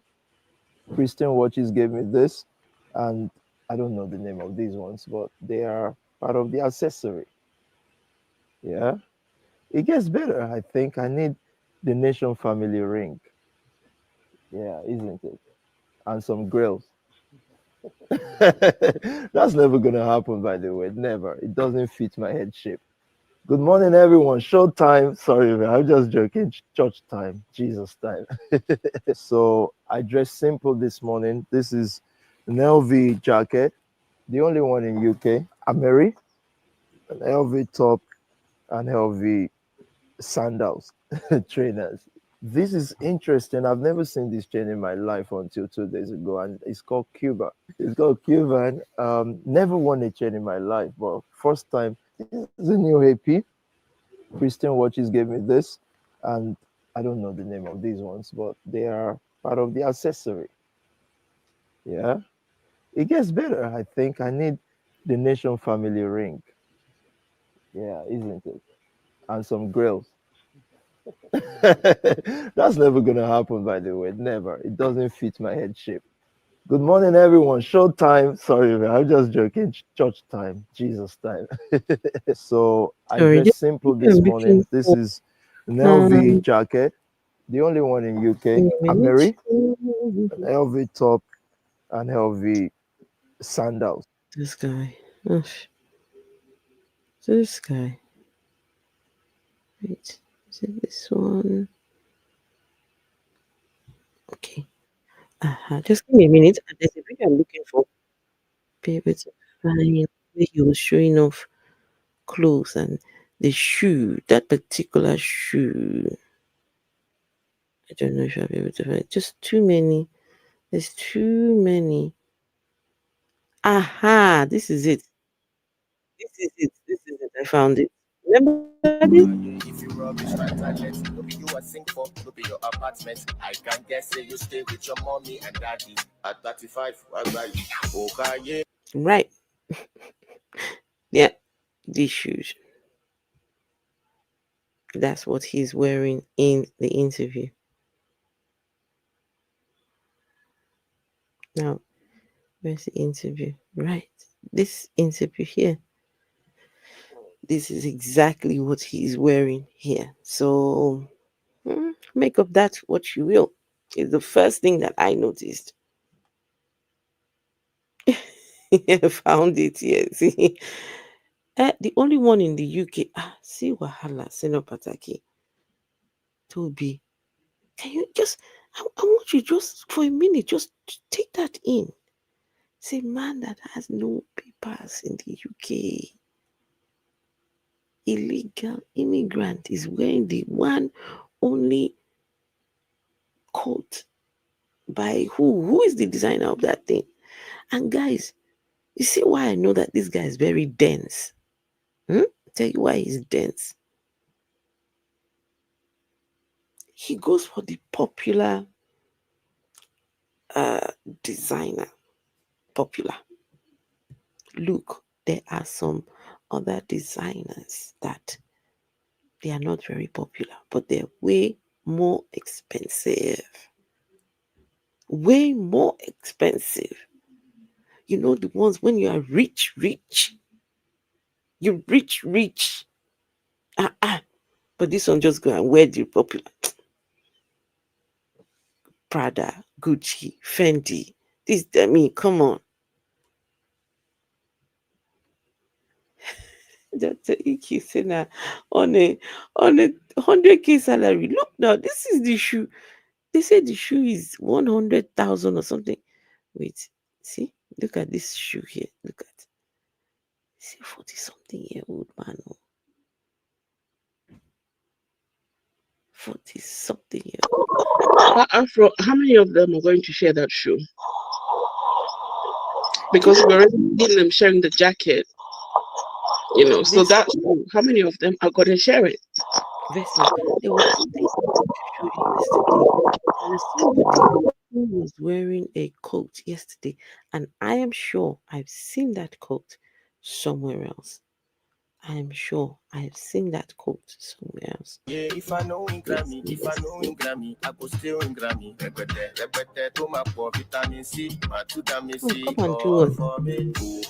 Doesn't even stop. Did you see those ashy feet? Look at it. It's so horrible. Look, guys. Ashy feet. Ashy ankles. You can't put lotion, you can't put cream on his ankles. Oh,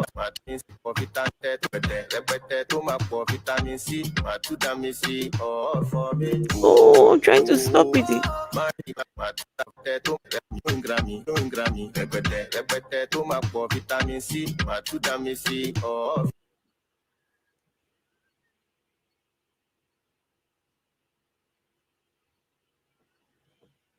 I'm looking at the shoe. This is 12,000 pound shoe.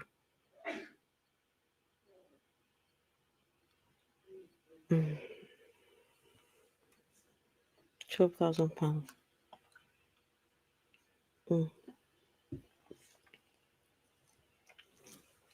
How many of you will buy 12,000 pound shoe? Yeah? Me. Definitely not me, because if you're a parent, you start to think about what your child needs. Even if you send your child to private school for the year, that's £12,000 fees right there. I'd rather pay fees for my child to go to private school than buy shoes. I'm sorry, I'm not you know, an overgrown teenager in an adult's body.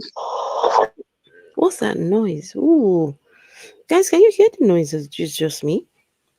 Maybe just drop and then come back. Yeah, just drop and then come back up. Okay. Is it gone worse? Yes, it's got worse. Okay. Can you guys hear that noise? What does it sound like?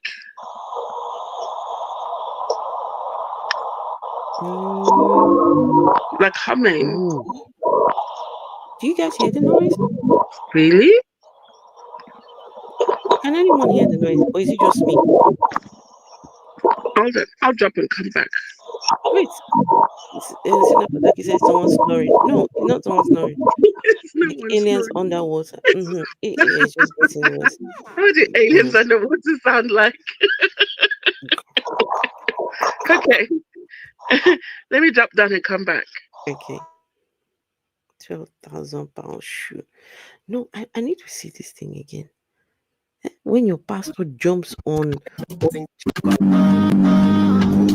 If you rubbish my talent, no be you I sing for, no be your apartment. I can guess say you stay with your mommy and daddy. At 35, what's right? Okay, if I know in Grammy, I go still. Wait, that shoe was how much? 12,400. If I know in Grammy. Oh, Louis Vuitton. Louis Vuitton Nike Air Force. One by Virgil Abloh. 12,400. Spark 1. The man that cannot drive that car. Spark 1. Where did the drive go? Where are you driving to? Where? You ain't going nowhere.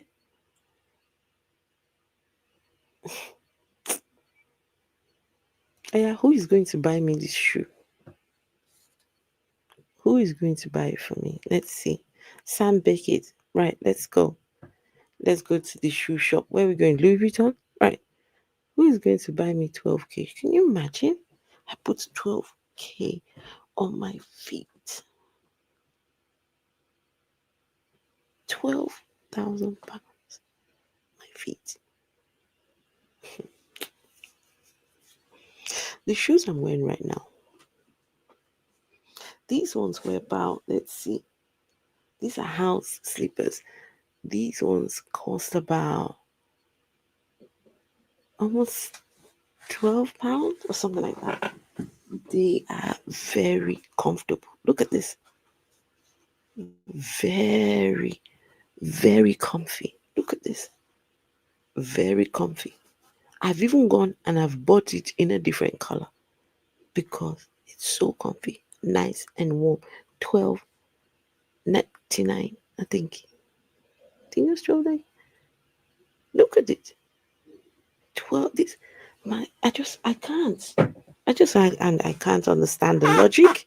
I do not understand the logic. I don't understand the logic. Why is Beta Vazal? Beta Vazal, why are you laughing? Huh? You don't want to wear 12K shoes? Well, no? 12K shoe. My God. Just no. Stop it. Stop it. It's not. Vessel. Do you still hear the sound? No. That's a lot better now. That's strange. It's the same device.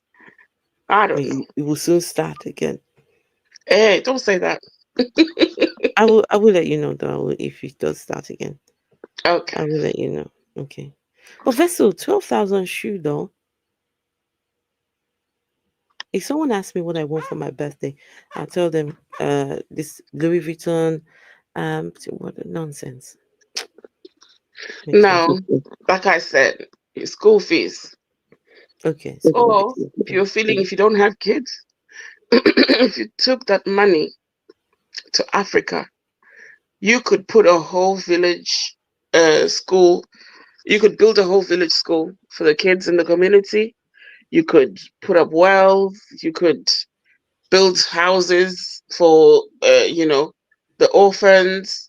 You could make a big difference in a lot of people's lives. But nah, not Toby. Toby would rather wear shoes.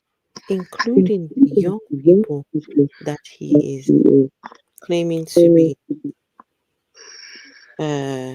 reforming. Yes. Money will go a long way for those kids. Yep. Money will go a long way for those kids. Yeah, they could go to college, learn a trade, and he could use that money to fund their business. So they could be self-employed. All right, let's go back and see what he's talking about. So, guys, so when you see him sat like this, he's showing the shoe.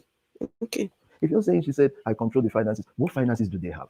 Anybody should come and say, oh, she told me to take loans. At least someone should have by now. Do you know how many people that are now doing their master's degree that are now top of officers in UK because this lady opened her home to raise these people? Then we are saying, how can you see this talk online and not see the other side? Media is not supposed to be biased. It's supposed to be report and allow people. She is a strong leader. She has raised people. If anyone dares to come out and say, okay. Toby needs to really shut his mouth. Toby thinks that he is in Nigeria. She has opened the house and people are doing their masters. They won't do their masters before. They're in the UK. They will get loans. This system is designed to help. Does it work 100%? No. But if you have got the right documentation, if you are focused, these are not unattainable. These are things that you can achieve. So you need to go and live in a Miriam Mola's house. Miriam Mola, does she have a master's? 26 or 27 convictions. Yet it's because of Miriam Mola opening her house to these people. Just shut up. This is the UK. People will go to school. What do people think about themselves? Miriam Mola is the worst of them all. Gosh. Well, Sina Pataki said, I guess his two kids are the most expensively dressed kids in the school. Well, you're the one saying they're his two kids. In the whole tribunal document, where he is fighting for his rights to stay in the UK, not one mention of those two kids, not one. When it mattered the most, those kids, you are the one saying, me, I don't know anything about two kids, so I don't know anything about that. So Mide's body language, what are you noticing about Mide's body language? He can't travel, so he has to justify spending on expensive clothing. Okay, he can't travel. Wait, 1 second, please, 1 second.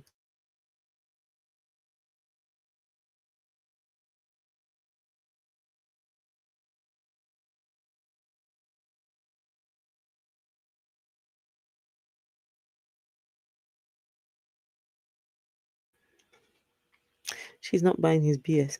Okay. All right, let's see. I'm going to be looking at her body language now. Okay, that talk, this is how she did it to me. Someone should come out. The point of what I was initially making was that that's evidence of a leader speaking about controlling people's finances. It's not an evidence. It's an evidence of a leader who was speaking for 1 hour and a part of it taken out. Okay, but the so part we that must she was, put it in context. Absolutely, but the part that was taken out is black and white. She said what she said. So is that not evidence of... None of them reported to us. We do have leaders review almost every month. We do make sure that those houses are free houses. People can speak. We built a policy where people can speak to us. None of the people, so-called people, complained. None of them. So what should we do? So you say things like, oh, people don't speak out and things like that, right? But in specific organizations where there's hierarchy and things like that, sometimes it's not easy to speak out. So just because somebody doesn't speak out doesn't mean that it's not happening, because sometimes you might be intimidated by the leaders or you might not feel comfortable to speak out. That doesn't mean that it's not happening. That would then mean that the leader is not encouraging that atmosphere. We encourage the atmosphere of speak out. But it still means it's not happening. No, once you encourage the atmosphere of speaking out, after that, what else can you do? So let's say the atmosphere isn't to speak out. Does that mean that it's not happening? The atmosphere we create is to speak out. The atmosphere we create is to tell them a leader cannot lord it over you. Our whole vision for this work is to raise people with a voice. And so in most cases, when investigated, you realize that they were doing a madness in the house. There will be control. There will be, meaning the people living there. So there will be control. And when young people see laws and order, they're going to rebel, most of them, apart from those who are destined for greatness. So I'm not saying different things didn't happen. We're saying that we put policies in place. We make sure our people are protected, and we encourage an atmosphere of please speak out freely. Obviously, in every organization, there's there's going to be things that are happening, regardless of if they were 5 years ago, 10 years ago. They're allegations that are always going to come up because people are still talking about it. People are still disgruntled. Even if I have a conversation with an ex-PAC member person, they will still bring this up. I wonder why everybody talks to ex-PAC member all the time. Is ex-PAC member. Nobody focuses. What about the current ones then? So to be balanced in news, everyone who wants to sell a tabloid talks to X. It's always X. I don't understand it. Yes, talk to X, but can you talk to current ones too? Balance these stories. This guy, he gives himself away every single time. He gives himself away every time. It's what the man is not saying. That's what you should be listening to. But you're tuning into. He said they create a place where people can speak. That's a lie. Not in Spar Nation. I'm trying to see if I can find the transcript of. 1 second. Just give me a minute. Let's see.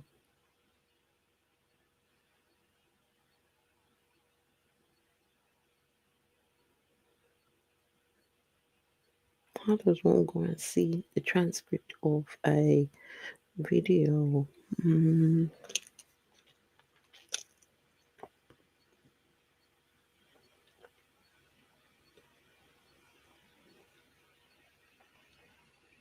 Just give me 1 second. I'm trying to.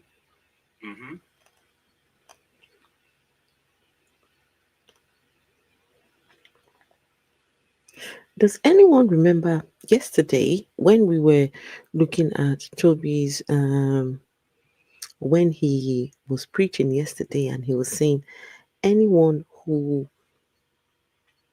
does something that they are sellouts? Does anyone remember when he said they're sellouts, that you should let them go, that they will still give you problem eventually? Do you remember that? Let me see if I can find it. Hold on.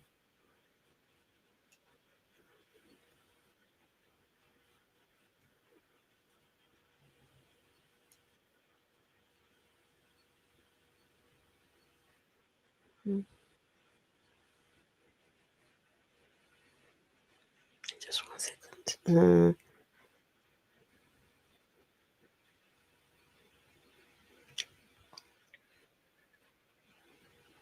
I'm sure I'll find it. Just give me a second.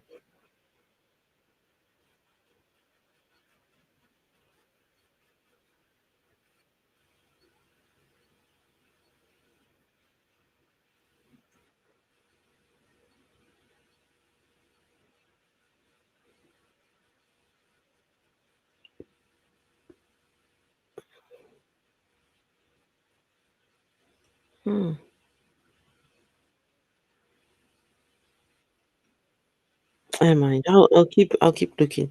Where he said something about if anyone is complaining or something that they are sellouts. Does anybody remember that? Hey, we just 6. Okay, you guys remember? Okay, Sinapataki, we just 666. So no, Spar Nation is not a place where you can speak freely. That's not true. You can't speak freely in Spar Nation. Do you think with a man like this one, you can speak freely? No. Ask the people that have been there for 8 years and tell them, okay, you said this happened to you. There's another person there for 8 years. Did it happen to you? Let's balance this thing. It's always X. BBC talks to X. ITV talks to X. So everybody talks to X. And we are wondering, why though? Like, what does that even... Can you guys see the shoe? Do you see the shoe, people? That shoe and this one here, same shoe. If I know in Grammy, I go still in Grammy. Repete, to my poor vitamin C, my vitamin C, all for me. He's even wearing it the same way he was wearing it here as well. Same shoe. So Toby is very strategic when he's doing his thing. He wants you to see. It's the intimidation. So Toby is saying that if it happened to one, you should ask the other, did it happen to you? Really? This is how people do investigations. This is how this guy is dense. Not if it happened, did he go and meet the other one and ask? No, go to the police. Found the old sermons, by the way. Which ones? Which old sermons? What about like people that have come out and given detailed descriptions of what happened and even shown like their credit is damaged now because of things like that? How can that be fact? Why can't it be fact? Why should it be fact? Why can't it be fact? Damaged by who? By members of Spar Nation. How? What does that even mean? So this is the alleged things that have been said. Right. They were coerced into opening a business We're account. back to psychology again. Well, this is what was said. They were coerced into opening a business account. We're back to psychology again? She's saying what was said by the people who were members of your church. And I took back to psychology again. What psychology? And I tell you, this guy is one of the most brainless, senseless people out there. When did she talk about psychology? Come on, people. When did they talk about Toby? This is somebody's husband. Ish. Imagine being married to someone like Toby. You like her? I do too. I like her. I mean, I don't find anything wrong with her interview style. It's just the way she's chosen to interrogate the man. But she doesn't look well. I don't get like she's. I still feel like she's confident as she's speaking. Taking the money out, giving the money, and then the payment stops happening. As a matter of fact, I think people try to do businesses together. Businesses failed, and Spar Nation is at fault. I think it's a convenient alibi. Most occasions, this is the fact because nobody has. It's a convenient alibi. So when we're sitting down saying, oh, they came out with proof. What's proof? Someone is showing their bad credit. So Spar Nation is the one responsible for every bad credit in this world. How? So they will never have bad credit. People don't have bad credit. People don't make bad financial decisions. People have bad credit, but not at the hands of taking out business loans that weren't repaid by the church, allegedly. No, it can never be by the church. And people should be careful what they say because they will have to prove it in court one day. Spar Nation people did businesses together. It's a young people's church. You're talking of thousands of people. People did businesses. Some didn't work. And what they wanted to blackmail us into doing is take responsibility, be paying back. Do you know that Spar Nation was the first church? And this is on record. And it's quite painful and victimizing that the media will No, Afro, sorry. This guy said that they did business together. These are young people. We did business together. The business failed and they're blackmailing us to pay back. But he said we did business together.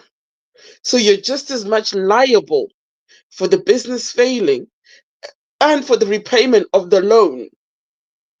You're just as liable as the person who took it out because you did business together. I don't know, maybe I'm not getting something. He said they did business together. The young people did business. No, he's with who? He's the one, the complainant, and the complainant, and the one who they're complaining about. They're complaining about Spar Nation. Yes, Spar Nation pastors, and yes. So they did business together with the young people, but he is also saying the business has failed. Now they want us to pay back. You did business together now. The purpose of the loan was for you to do business together. If the business failed, you're just as liable to pay back the loan. Wow. This guy is thick. He's thick. And this, what he has just said, confirms a lot of things the exposer has been exposing over on his channel. Most of these people start their companies. Within weeks, the companies dissolved. Within weeks, dissolved onto the next. So doing business, and some of them, they said, they come and meet the church members, we're doing this business, just put your name, Hey, Siri says Lamborghini pastor. Hey, Nigerian youth needs him more and he will be 10 times bigger. Nigeria, they will show him Pepe.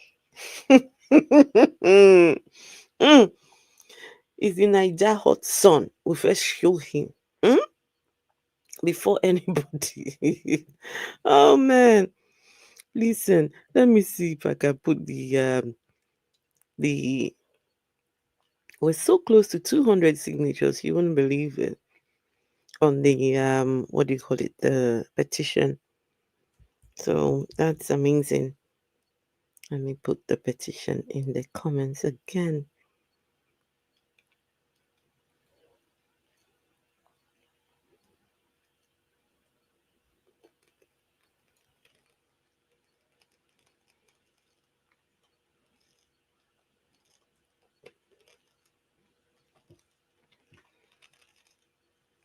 Please sign the petition. I beg of you, sign the petition. Okay, let's continue. Was there something I wanted to show? Vessel. Yes, ma'am. You know that point that you just raised just now about failed business? Yes. He's about to say something even worse than that. Hang on. Oh my goodness. Okay. Only church that I know of, and anybody can tell me otherwise, that actually announces in service that people should queue up, come talk to leaders to take money to start businesses. We gave money for people to start businesses. They lost all the money, run away. Then media's camera is hoping to tell them, hey, come talk to us, you are X this, X that. Go and check the facts. We gave money for businesses to thrive in our community. We announced in church services, we gave 4,000, 5,000. You started business, that started business, not reported. But if 3 or 4 people, multiple, then say, oh, we started a business, we opened business account, it didn't go well, it is Spar Nation fault. I think that's bias. I think it is black community. It's very simple. Something that was set up to make their own system work. It's very simple. He records all his sermons, right? Where are the sermons where they dished out money? Where are they? Exactly. And if they were dishing out these monies, why then did they require young people to take up business loans? Since they were dishing out money anyway. It doesn't make sense, does it? We're not those 17, 15-year-olds that he's used to talking to, that will just take everything and not question anything he says. This guy doesn't make sense. Which is it? Are you giving up money or you're letting the children take out loans? Which one is it? It can't be both. It doesn't make sense to me, by the way. You have a church full of people in the 20s, early 20s. And who wants to do business? Just think this is the logic this guy is trying to put across. On Sunday after the service, who want to do business? Who wants to do business? Business, anyone? Me. How much you need for your business? 5,000. Hey, take, 5,000. How much you need for your business? 10,000. Here, take. Does that make sense to any of you? Can those people run a business? Can they manage a business? Do they have the skills to do the business? What the fuck? You just give people money because this guy's dead. Yeah, no day at all. If he is lending money for business startups or whatever, is he registered with the FCA? Oh, that's now. What rates is he handing out the money? What is the interest rate? Where are the agreements, the loan agreements? This guy is so dumb. He's so very important. High. This guy is a dullard. He thinks when he's talking to those teenagers, they'll be jip. I'm jipping. No. If he's sitting down talking to fellow adults like us, we will ask him these questions that he can't answer. That's why he goes to hang around with the children. Yeah. And if Sanapataki, if there are people that took money and ran away, take them to court. Claim your money back. Right? They owe you money. If you had a written agreement, that's what Bessel was saying. If you had written agreements, Asiri, thank you. Forwarded to groups of that. I appreciate that, Asiri. Thank you. Thank you so much, because we need to, somebody has to be doing something. It's not enough to just sit and, oh, Toby, he's dull. What's he wearing today? Yeah, he's wearing Gucci. I don't know if you guys realize that he has the last few weeks, and he's recycling his clothes. The one he wore on Sunday, the one he wore yesterday, that's one of his old ones. He's recycling clothes now. He's now Vessel. I wasn't going to show you one of the videos we were looking at yesterday.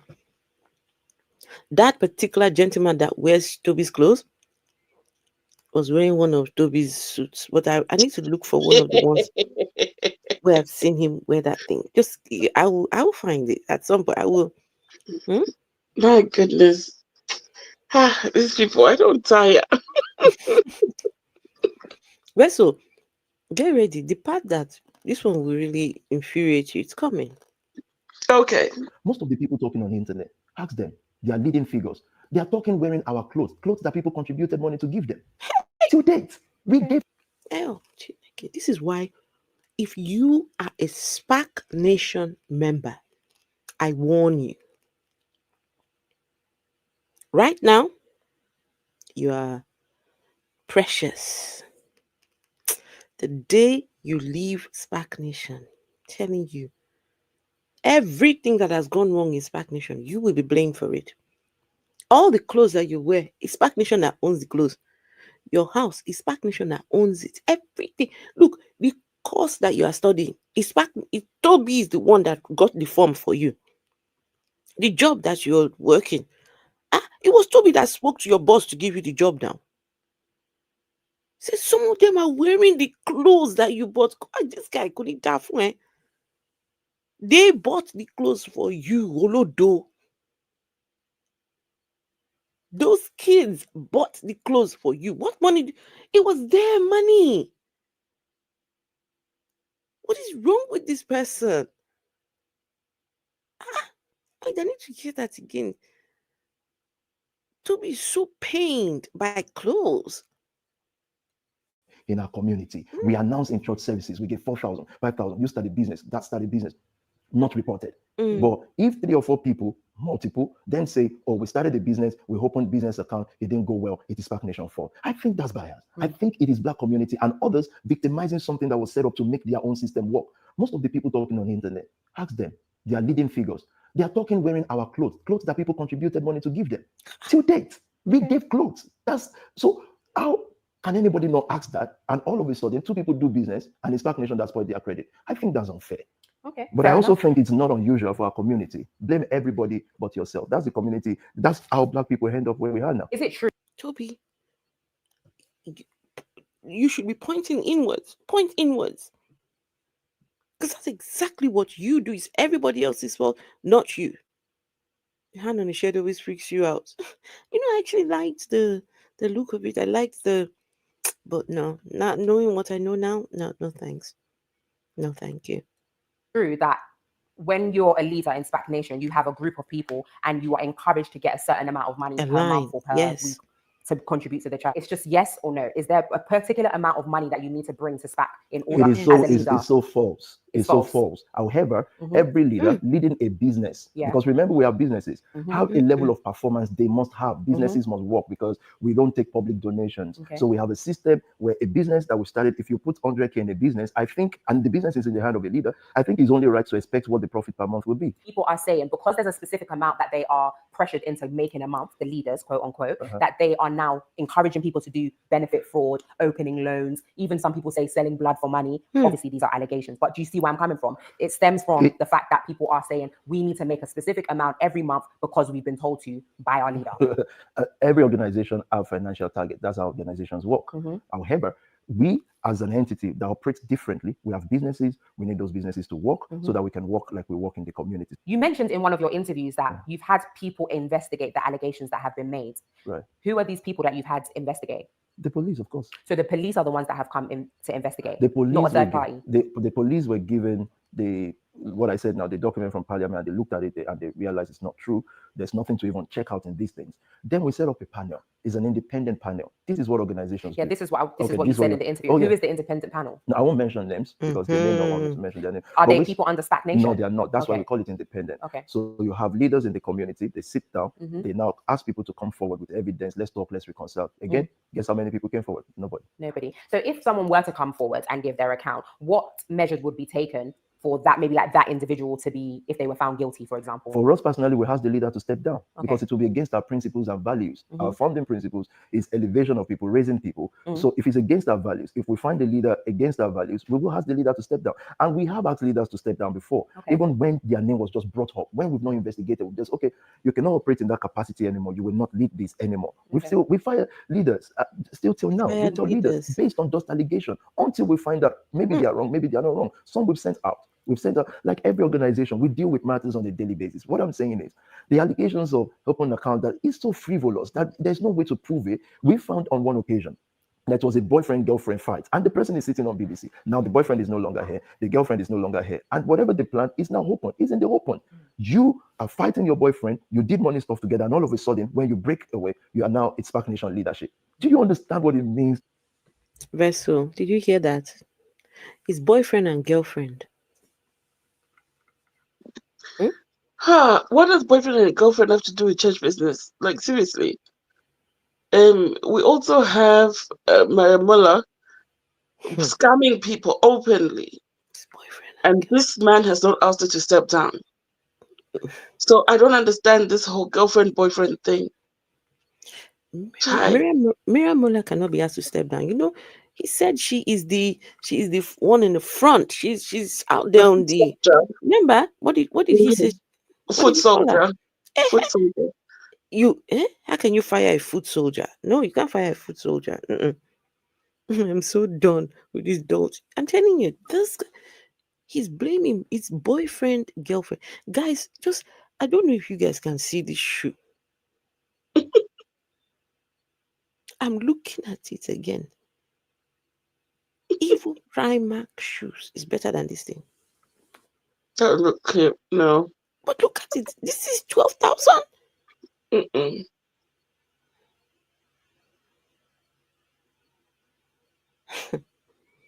Just look at it. They work with this one. What is he wearing? Can't even tell that he's wearing expensive shoes. Just looks like a janitor sitting there. Is to lead young people, black young people. So all I'm saying is that we have a strict set of rules. If a leader is found culpable of misleading words, not even just actions now, misleading words, we will ask the leader to step down. Otherwise, how do you build a sustainable work like this 20 years after? They've not found one thing against us. How do you do that? Strict rules. Even though, you categorically deny all of the allegations, is there anything that you want to say to these victims that have come forward? What I want to say to them is that they should come clean and stop playing the victim. I love apologies. I'm not proud to apologize when something is real, but don't play the victim. You know the game you're playing. Yes. Victim blaming. They're playing games. They're playing the victim. You know this is the point, guys. At this point is where a leader should be saying, if anyone has been hurt by any member of Spar Nation, as the leader of, I take responsibility and I apologize. We should have had better policies in place. We should have had training. We should have. That's what a good leader would do. But this one, no. This one says you are playing games. Vessel? Bro, the man said he loves an apologist. No, he loves an apology. No, he said apologist. No, I heard an apologist. apology. Wait, let me take that. No, he said apology. He knows apology. Something like that. Street rules. Even though, you categorically deny all of the allegations, is there anything that you want to say to these victims that have come forward? What I want to say to them is that they should come clean and stop playing the victim. I love apologies. I'm not proud to apologize when something You is said real. apologist. You're But right. don't play the victim. I love apologists. So, an apologist is a person who argues in favor of something unpopular.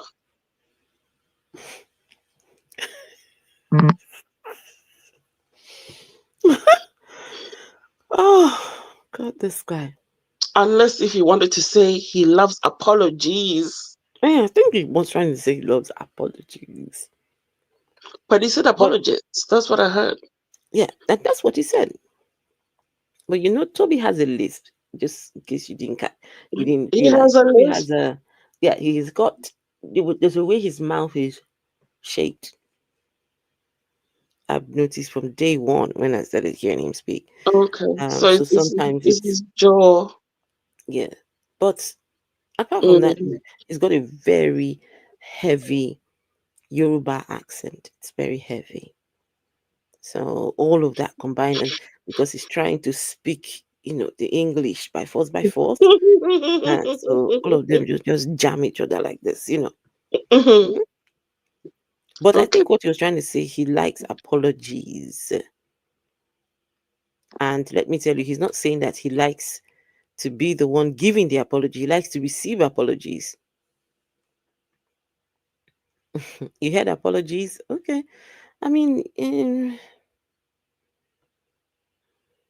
okay.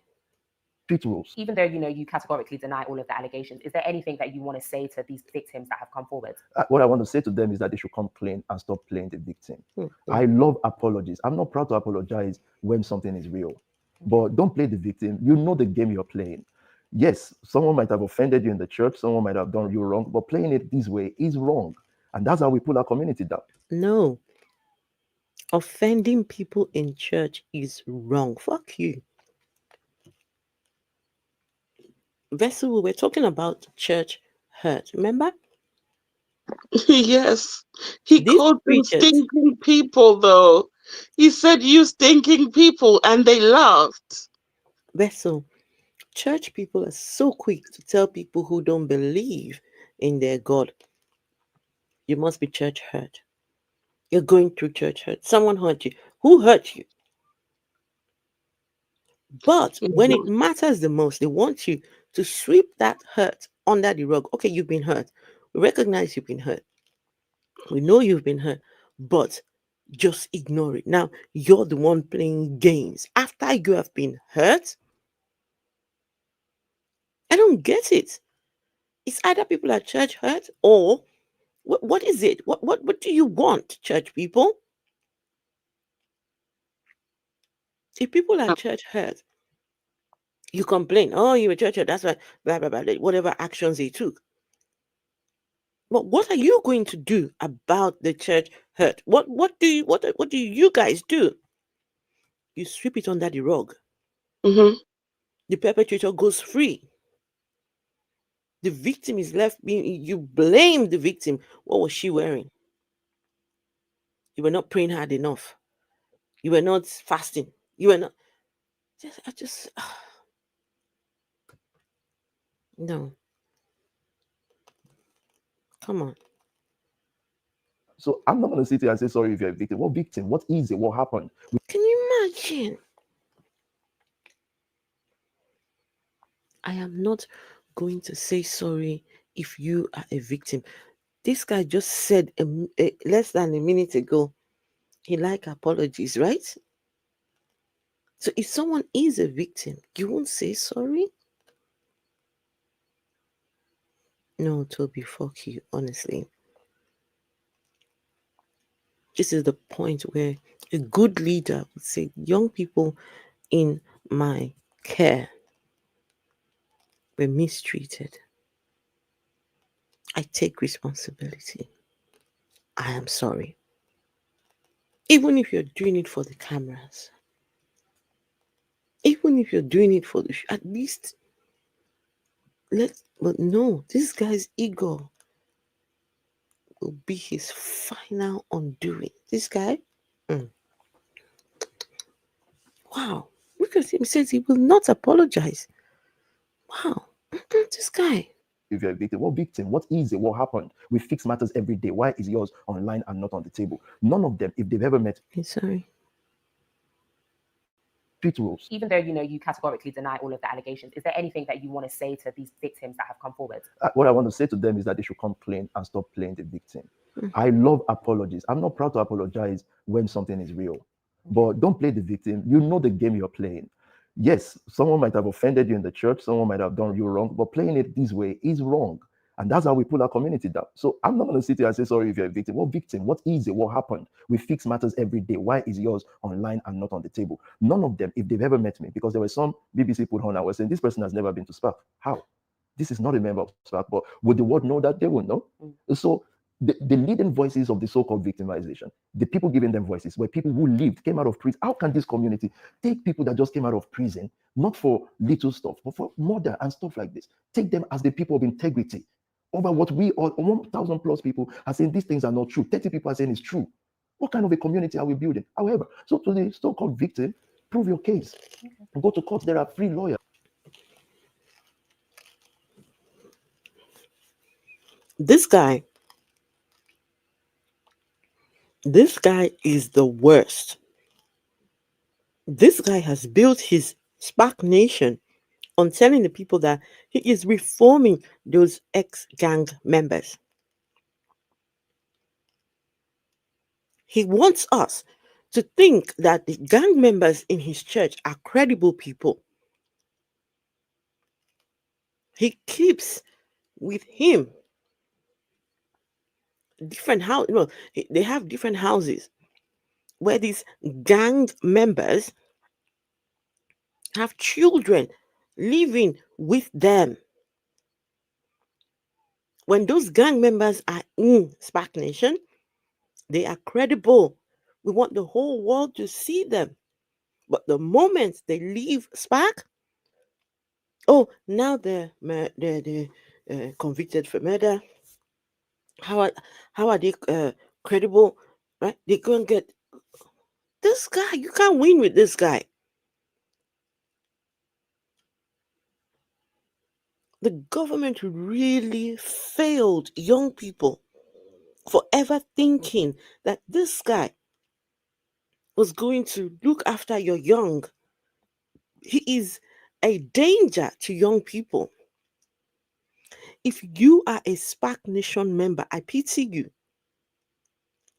The day you leave, all the things you have gone to tell PT, can I see you in the office?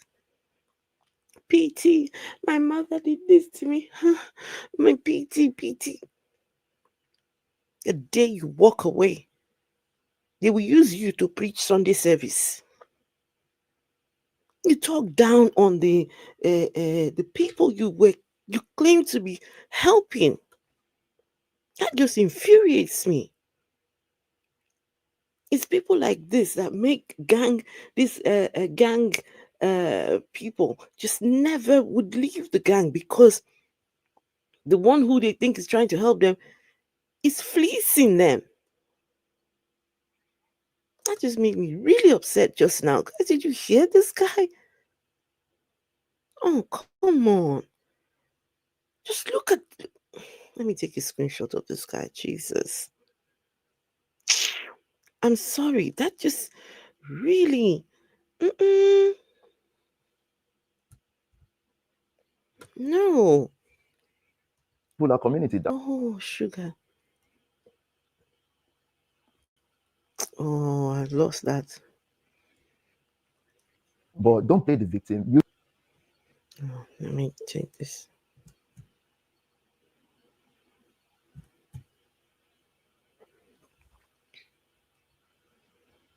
Oh no, what am I doing?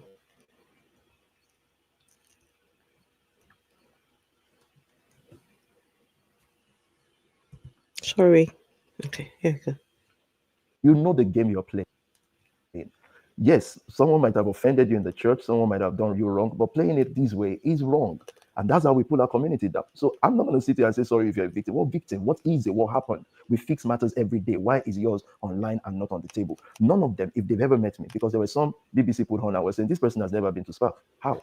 This is not a member of Spark, but would the Now world they're know not that? They would Spark know. members. So the leading voices of the so-called victimization, the people giving them voices, were people who lived, came out of prison. How can this community take people that just came out of prison, not for little stuff, but for murder and stuff like this? Take them as the people of integrity over what we all 1,000 plus people are saying these things are not true. 30 people are saying it's true.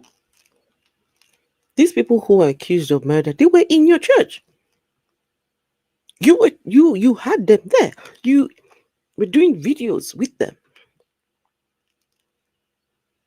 You benefited off those same people. Man, this guy needs somebody to really sort him out. I'm telling you. These boys, Toby, these gang members, that you are talking down on now, I'm telling you, based on the kind of, lifestyle, you are lucky that you get mouth where you they talk, because say hand never touch you. Guys, think about it.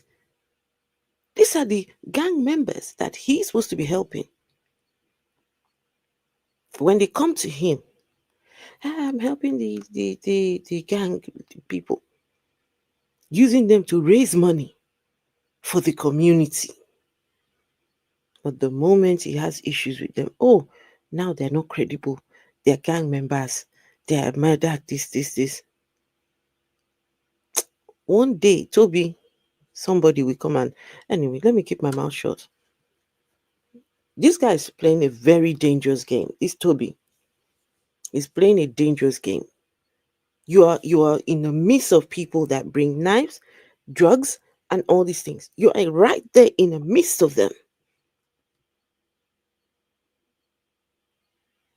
Look at his mouth.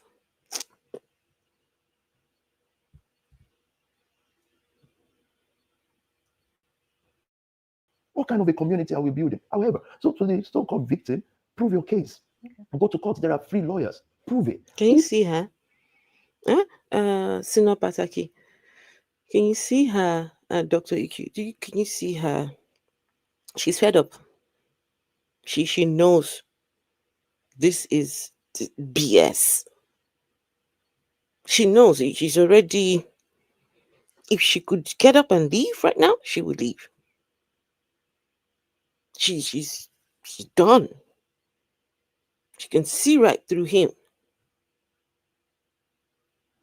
Oh, this guy. You prove it. I'll sit down with you and say how much was taken from. I'll give them. But they need to prove it. Okay. And how did they prove it? They should come, send us an email. Tell us again, this happened. This was the money taken. This is the person that took it. Okay. Why did you change the name of the church? We didn't change the name of the church. Okay. We use Nation Family more. The name of the church is Spar Nation Family. The one that got popular was Spar Nation. Yeah. Now we call it Nation Family. Yeah. Every organization rebrands. Every organization has seasons. So we didn't change the name. We're still Spar Nation Family. Okay. So what you hear now is Nation Family. Let me address a comment. Someone says... Taiwo for Lawrence, the Bible says, touch not my anointed and do my prophet no harm. Stop speaking against God's elected. Judgment is real. So, Taiwo for Lawrence, number one, I don't believe the Bible. I don't believe the contents of the Bible. I'm not a Christian. I'm not religious. So I don't believe not one word of the Bible, not one. So whatever the Bible is saying to you is not applicable to me. So if your own Bible is telling you not to touch someone who is anointed or whatever, that's on you. It's nothing to do with me. Because I don't know what you mean by anointed. What do you mean by anointed? Guys, please, what do they mean when they say someone is anointed? What's touch not my anointed? Do my prophet no harm. Are you saying that Toby is a prophet? Taiwo, can you please name one or two prophecies that Toby has given that has come to pass? I'm waiting. Taiwo must be one of the so-called social media warriors. The Right? dogs. Yeah. Saying such nonsense. Do you know how many lives this man destroyed? What you just said is like saying, do you know what? Let the pastors go and continue destroying lives. We're not going to speak about it. We're not going to say anything about it. Who wants to touch this? Afro, do you want to touch this man? Yeah, I do. I want to touch him. I know what you want to do. Yeah, I want to touch him really badly. Yeah. If it's not me touching him, I want someone else to. Listen, I don't even want to touch even with a barge pole. Oh, This man, Vessel, imagine I've got the biggest pole. And he's right there. Eesh. Nah, Afro, listen, this guy is just ick. And then someone comes in the comments, touch not my prophets, touch not my anointed. Who is anointed? This one? Anointed by who? Satan himself cannot even anoint this one. This one is the one who anointed Satan. This one. The way he's so evil. The way he is evil, he anointed Satan. He anointed Satan. Oh, Vessel. Oh, no, this man is evil. I read the Bible from cover to cover 4 times. I didn't see anywhere where Satan committed evil. But I have seen where Toby has committed evil. I tell you, he anointed Satan. He is Satan himself. This one. No, but and then someone is coming to say, touch not my anointed. Anointed by who? Anointed by his belly. Toby's dog, absolutely. Beg. Yes. Beg. There was something else. You said judgment is real. Taiwo, please, I can send you the link. I would love for you to come and tell us about judgment. Who is judging? Why are we being judged? What is the reason for this judgment? These are the conversations I want to have. This so-called judgment. If anybody is going to be judged, if anyone is going to be judged, you, Taiwo Folorunsho and Toby, you will be at the top of the line. What your own judgment? I'm telling you, the thunder that is coming, is arranging your judgment for you. And don't forget that your book says you people will come before God and say, I did this in your name, I did that in your name. Your God will say, who are you? Get thee behind me, you worker of iniquity. Hey. You are saying that we should give our life to Christ, and they will be welcoming us. Say, come, welcome to the bosom of the Lord. But you, Taiwo Folorunsho, your own judgment is coming. And everything you are writing here, because we haven't done anything to you. So, but you look at you, middle of the night, you're here coming to come and put all this here. They say before it's too late. Too late for what? Too late for what? But Vessel, hey, says, look at this. Wait, Vessel, look at this here. He said, you better give your life to Christ before it is too late. Really? I don't want to give my life to anything. But especially a thing called Christ. Vessel. Nonsense thing. Vessel. There Jesus lived till he was 33, apparently. Yes. I'm older than Jesus. And you must give your life to that little boy. I'm older than the guy. He should call me auntie. You should come and prostrate. You should come and prostrate before you and say, auntie, good morning. Good morning, Auntie Afro. Auntie Afro. What are you on about? Look. Baoni. Is it Baoni?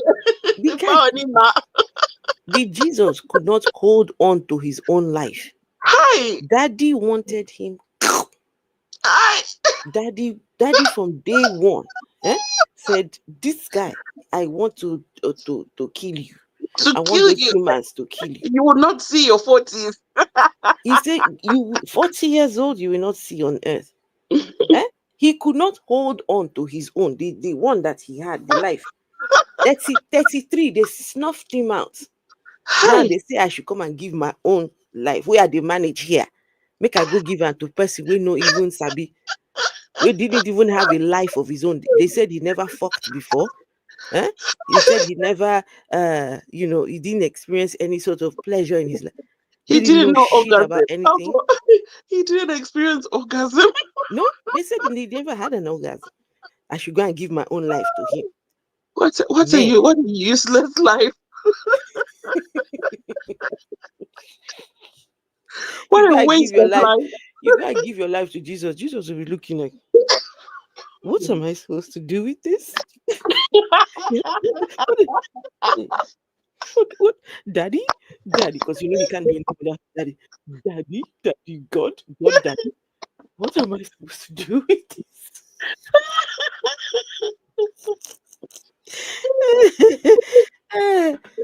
Give your life to God.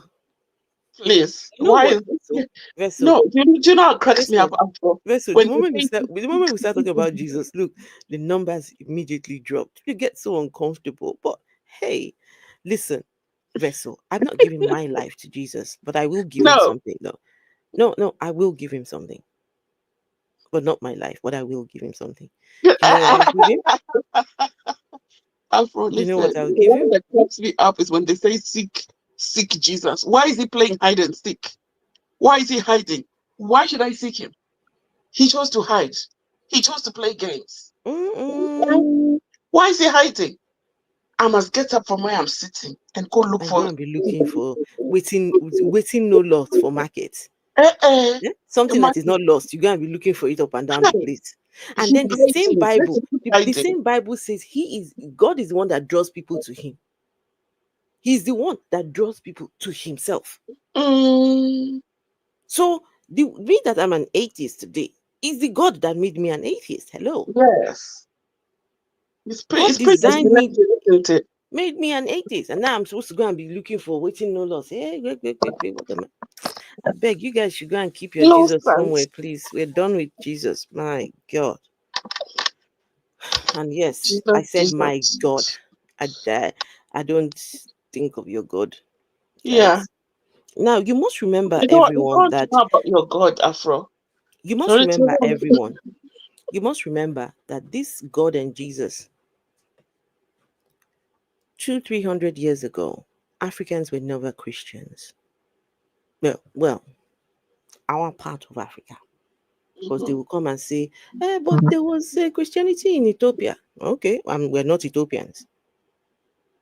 The people who brought us Jesus, we know who did. The colonizers brought us Jesus. They forced that guy on us. So now we are saying enough is enough. We don't want foreigners' gods, foreigners' deities.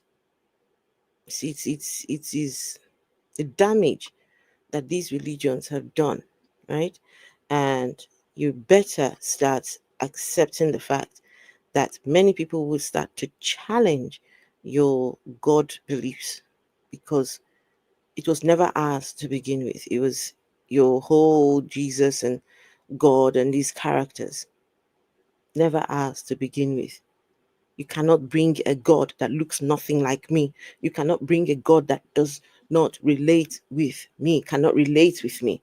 You cannot bring me a God that was never mine to begin with. Jesus was from Judea. I don't know Judea. I've never been to Judea. It ain't nothing to do with me. So you keep your God to yourself. That's it. It's just crazy. Someone saying what God cannot do does not exist. Listen, your own Bible says your God was too scared to fight the people that had iron chariots. Who said what God cannot do does not exist? One Jerry Eze fanatic there. Oh, that one. He's always here. Omo Ijebu. Don't worry. A whole Omo Ijebu like you. We're not talking about Jerry Eze today, but no, but Besto, how is somebody from Ijebu? How is someone from Ijebu claiming a God from Judea? How is that even possible? They'll tell you that they're descendants of Ham. What? They're descendants of... Is it Ham? Who saw the naked father? Who is Ham? Who is Ham, I beg? One of the sons of, is it Noah? Who is Noah? Oh, one guy like that, one drunkard guy like that they say he saved the floods. I don't know, one stupid story like is he my uncle? Is he my uncle? No. Is he Afro, if that one is your uncle. Afro, if that one is your uncle, hey, I can't even talk to you, man. I'll be looking at you saying shame. So what has Noah on this? What have they got to do with me? I don't get it. They just want to be so much associated with this God, so much that they make up lies. I tell you the worst part of it all. For me, the worst part is that Adam and Eve. They say because of Adam and Eve eating a fruit. Now me. Wait. 2 people in the garden. The blame is too much. The blame is too much. They blame Adam and Eve eating the fruit, and then they blame Ham for seeing his father's nakedness.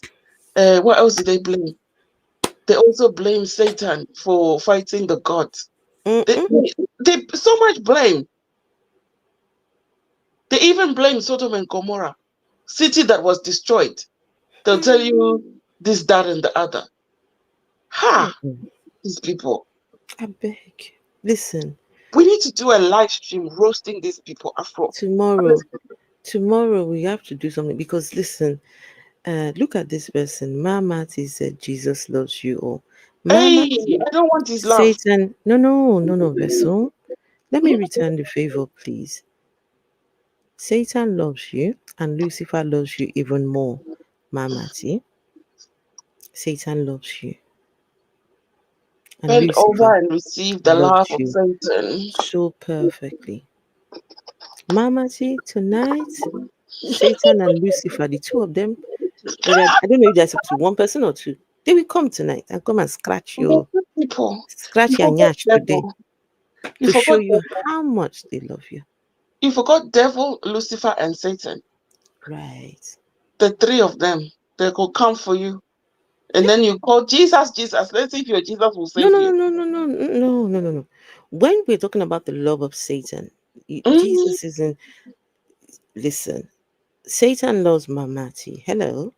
A lot. Beautiful. That love. And I tell you what, Satan would love you so much more than God can ever love you. God say he loves you and then he's creating a place of eternal damnation for you. That's not love. That's not love. Try Satan's love. Have you tried Satan's love today? Have you tried it before? Stop telling people that don't believe in your Jesus. Jesus loves them. That's a violation of people's how do I put it? Something how can you force the love of somebody I didn't ask for? How can you force it on me? That's abusive as fuck. Telling you Jesus loves you. Just think about it. We're here having a conversation about something else, and someone just comes along. Jesus loves you. Ew, that's disgusting. That's disgusting. And then the same Jesus vessel will love me, we love you, we love this one, we love everybody, sharing his love everywhere. No, I don't want that kind of love. That's why we need to really look at the origin of this HIV. It started with that Jesus loving everybody. Guys, going from person to person. Vessel. We need to investigate properly. Vessel. No, I'm serious. Vessel. I'm serious, Afro, because they're talking about why people came in with the monkeys and whatever. Vessel. Is it Jesus that caused it? Vessel. Yes. Oh, here we go. My goodness. Is this Jesus that caused it? Because when these white people came to colonize, they also came with smallpox. They came with smallpox and HIV with the Jesus. I'm telling you, I blame Jesus. Okay. Loving everybody. I don't know what to say to that. I don't know what to say to that. With no protection, zero protection. Anyway, guys, listen. See, Vessel, the numbers dropped fast. Hey, the numbers, what she did, like, hey, no, I can't be here. Run. Listen, you've got to get to the point where you start challenging and asking yourself why you believe what you believe. Is there evidence for the existence of your Sky Daddy? Is Sky Daddy really up there? If he is, where? Seventh heaven, where is that? Heaven, hell, where are these places? It's just, guys, some of us were not afraid though. We're not afraid of your Sky Daddy at all. At all. So you may get used to it. Afro, there's someone in the comments asking, what about your children? What about your husband? Who Listen, is that? there are men, real men do not believe in this stupid God and these stupid fairy tales. Vessel. There are real men like that. Vessel. Yes, ma'am. You don't remember Harriet? I remember Harriet. I just want them to know that there are real men out there who do not believe in these lies, in these fictional characters. Real men who make real decisions, not men who have to first go and bow to another man. Pastor, should I buy rice in my house, or should we just drink gari? A pastor will say, no, this man to drink gari. Nonsense. What kind of a man is that? Ooh, listen. Afro, a man who is religious or who believes in a God is so off-putting. It's so ick. People do not understand. They do not understand. A colonized brain. Imagine dealing with a man who is colonized in the brain. Harriet, my children are atheists. In fact, my children were atheists before I was an atheist. One of my sons, in fact, both of them, they've never believed in a God. Never. They've never, it's just never made sense to them, the God belief. So when you talk about heaven and hell, for my children, it's not a thing. It's not, sorry, what are you talking? Heaven and hell, they don't know what that is. And I'm so thankful. They don't know what that is. And I'm so thankful. So, yeah. They figured it out before I did. And they were young and they figured it out. So, anyway. So, a religion of colonial masters cannot save you. The religion of the people who colonized you cannot save you. Just get that in your ear. And this is why people like this can take advantage. They prey on your God belief. These people prey on your belief in God. That's how they. Do you have your camera on? Let me turn it off. Okay.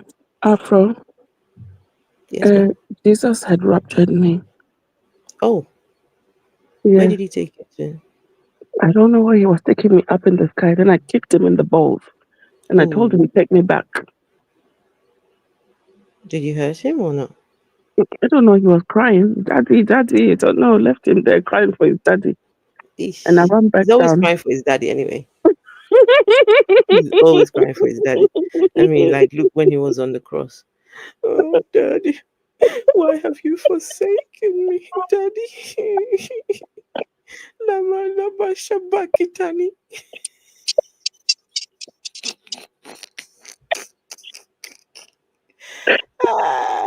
And as usual, the dad did not respond. Daddy was up there like,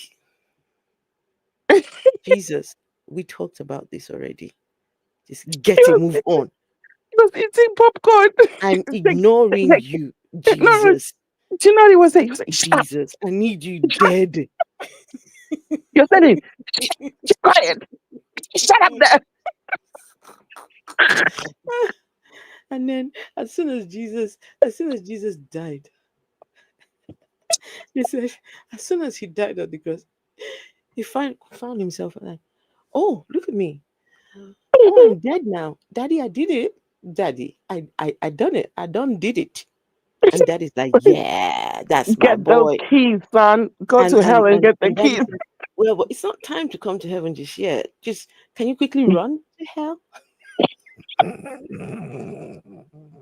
Jesus, the messenger boy. Can you run to hell and go and collect the set of keys? But you know what, Afro? It Man, means the it means Bible says, Lucifer is the favored, is the favorite. Lucifer is the favorite son. He can go into heaven, he can go to hell, he can walk around the earth. Jesus is the unloved one, the black sheep. Say, kill man, him, kill him, kill him, kill him, kill him. Jesus must die. Nikki. Kill him, kill him, kill him. That's so Jesus don't die already now. You want to kill him a second time. No, that's what the crowd was saying. Oh gosh. Oh yeah, yeah. Is that story the story that a virgin was impregnated by a spirit? Why do you begin with stories like that? They're just folk tales. Just no, stop it, please, stop it. That was you know. Mm. Sorry that we took a little detour, but these are conversations that need to be had. And the foundation of my channel is when I walked away from religion, realized that it was all a pack of lies. Religion is a scam. Religion is nothing but a man-made construct. These are man-made ideas. No evidence. But if anyone has evidence for God, please, I'm very happy to hear all about it. If you have any evidence, if you want to talk about it, we're always willing to hear about it. Don't come in my emails and come and start sending me like that last gentleman. I even had the decency to respond and sent me this long episode. I'm like, really? And all he was on about is atheists have no, there is objective morality and subjective morality. Really? Nobody needs that crap. Just keep But your Afro, if we had said we were Muslim, they would not be preaching this stupid Jesus to us, telling us about the stupid love this stupid Jesus has. But because we don't believe, they're trying to force it down our throats. We do not have to believe in anything. no. Harriet, if you were born in China, you would be a Buddha believer right now, not a Jesus believer.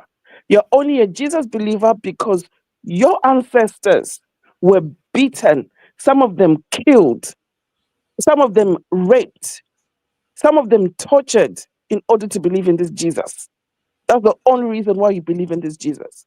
If those white people didn't bring Jesus to you, you would not know Jesus right now. So get with the program, ma'am. Stop forcing this stupid man on us. We do not care. We do not want him. Right? Accept that we are expressing our human rights to not believe in this Jesus and his father. It is my human right to not believe.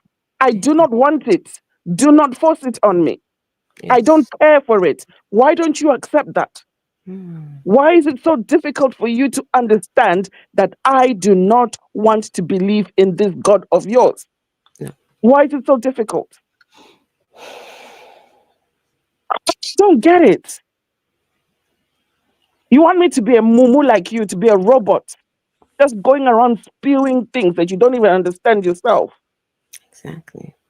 Who And you're right. was the God talking to when who was the conversation between when they were saying touch not my anointed, do my prophets no harm? Who were the two people talking there? You want to come and bring it here and generalize it? You not get sense. Ayokunle, hello, and how are you? Says they beat Jesus into our ancestors. I'm glad you would say that because I've got a book here. 1 second.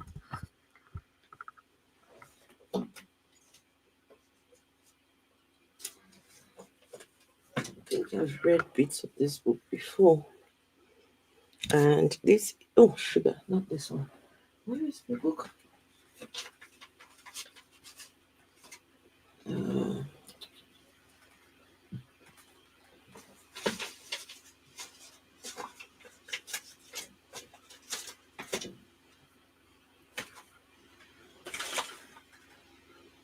is it this one?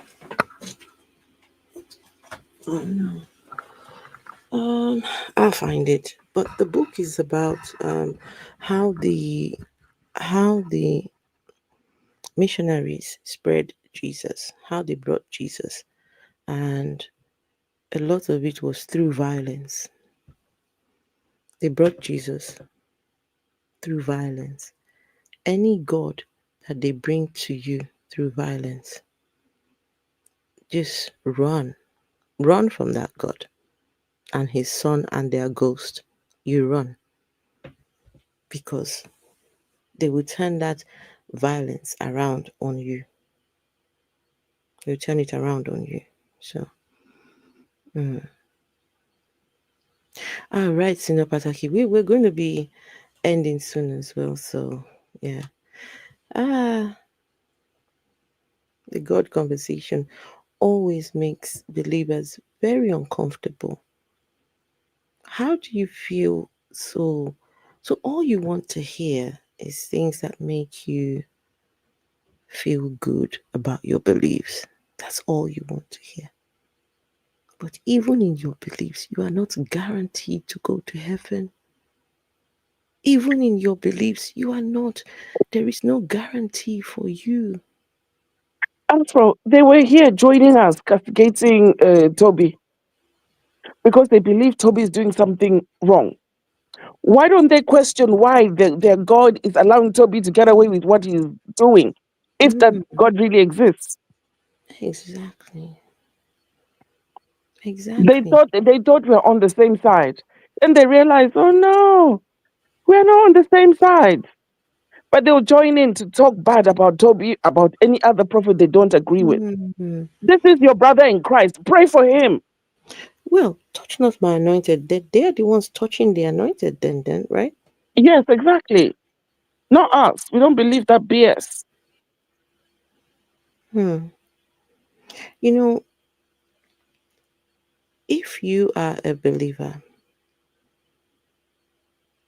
I want you to stop and think that there are no guarantees that you will go to heaven in your religion, whatever religion it is, Christian, Muslim. There are no guarantees. And if there is a heaven and hell, what makes you think that all atheists would not go there? What makes you think that you would be the one going there? Considering that your God designed heaven to only have a small number of people. He said the path that leads to the heaven is very narrow. So when God was designing heaven and hell, he only wanted a small number of people. Oh, sorry. And I also remember he wants the 144,000 virgin boys with him as well, because your God is obsessed with virgin boys. I don't know what God wants with 144,000 virgin boys, but somehow he needs them. Okay. But what makes you think you're going to be part of the others? That's the others who manage. They're going to struggle to get in. If you are rich, your own chances are done. You will struggle to get there if you are rich.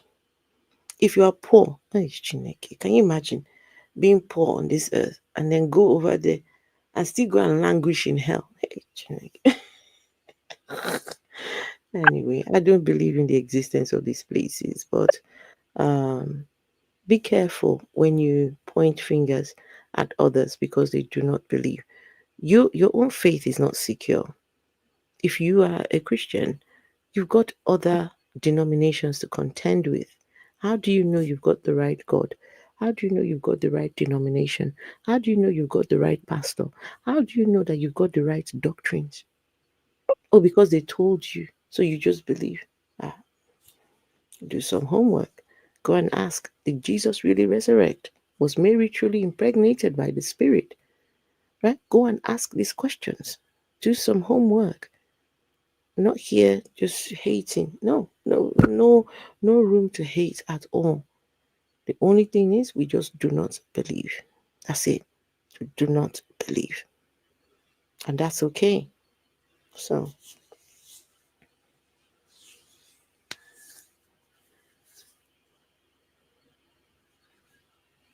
Queen Coco, what's Queen Coco saying? Queen Coco, tell me, why do you believe in Jesus? Just out of curiosity, I want to know. Toby is not my brother. You guys can believe what you want. No, we don't believe. We don't do believing. We don't do believe in something. Why? Why do you want to believe in something? So you can believe what you want. It is your choice. It's not my choice. I just don't believe it. It's not a choice. It is not a choice. I am not convinced by Sky Daddies. I'm not. So it's not a choice. I am a Christian, but I understand why you feel a way about Queen Coco. Why? Why are you a Christian, Queen Coco? Of all the religions in the world, thousands of them, why did you choose Christianity? Queen Coco? I'm waiting for your response. Of all the religions in the world, you could be Hindu, you could be Sikh, you could be Buddhist, you could be Jainist, you could be what's that? What else? There's this particular religion that the name always gives Zoroastrianism. You could be Zoroastrian, you could be just anything. Why are you a Christian, Queen Coco? Considering that Jesus is from Judea and you're from Nigeria, so how did you adopt the Judean Christ, or Judean Jesus? So how did you from Nigeria adopt the Christ from Judea? So this is not a matter of choosing now. I want to know, how did you come to your choice of belief? The belief, the one you finally picked. How did you choose that? Because when you say, oh, just believe what you want to believe, and we believe what you want to believe, what you believe has harmed us. What you believe, Christianity, has harmed us. Let me show you something. Let me show you something. I'm going to type in Google, right? Have a look at this. Type in Google, Christian torture devices. Christian torture devices. Type that in Google and see what you find. Devices that were used by Christians to force people to adopt Christianity.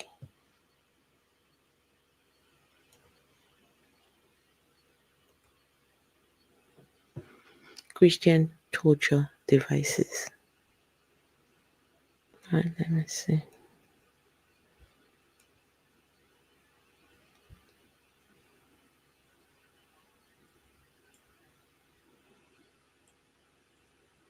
All right.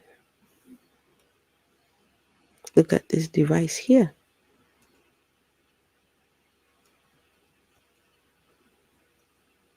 Once upon a time, right?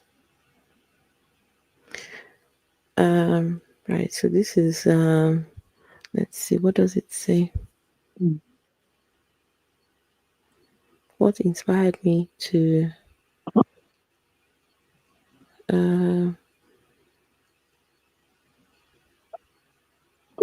so Antonio Galeano was attempting to organize the saints according to the methods by which they were killed. So he began with people who were killed on crosses or stakes or other sorts of devices on which you might be hung. And then he moved on to chopping saw devices, different sorts of pulleys and wheels. So being a good early modern scientist, classifying, dividing and subdividing, his goal was sectarian.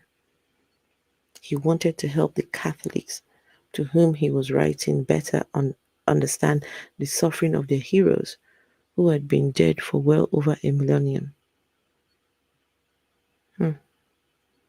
So,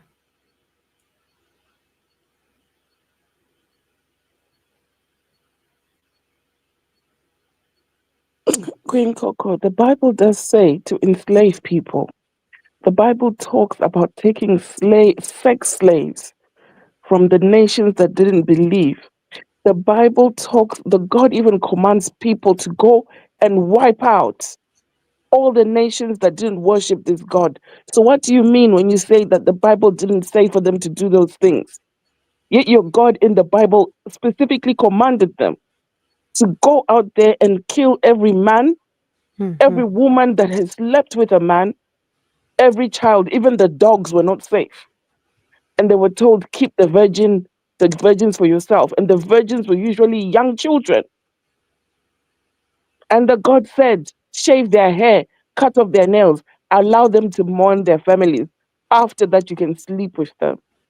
If you don't enjoy it, send them away. let me look for that verse. The one There that in your says you Bible, can but you're saying your God didn't tell you. Please, wait, there's let a me lot see. you don't know about your religion, clearly. In the Bible,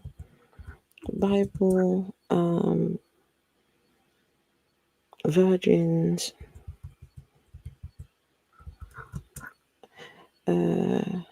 you can marry.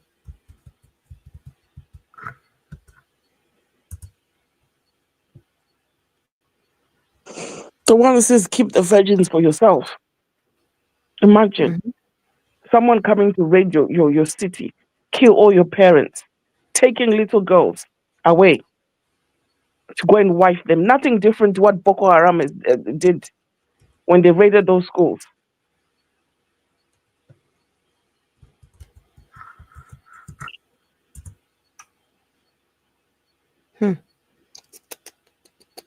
An Israelite father could sell his unmarried daughters into servitude with the expectation or understanding that the master or his son could eventually marry her, as found in Exodus 21 7 to 11.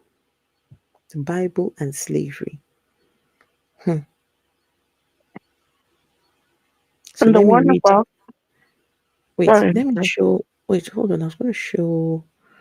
Let's go back here. Let's see. Deuteronomy. Marrying a captive woman. This is the one we want. So, marrying a captive woman. So, this is in Deuteronomy 21, verse 10 to 25. Talks about.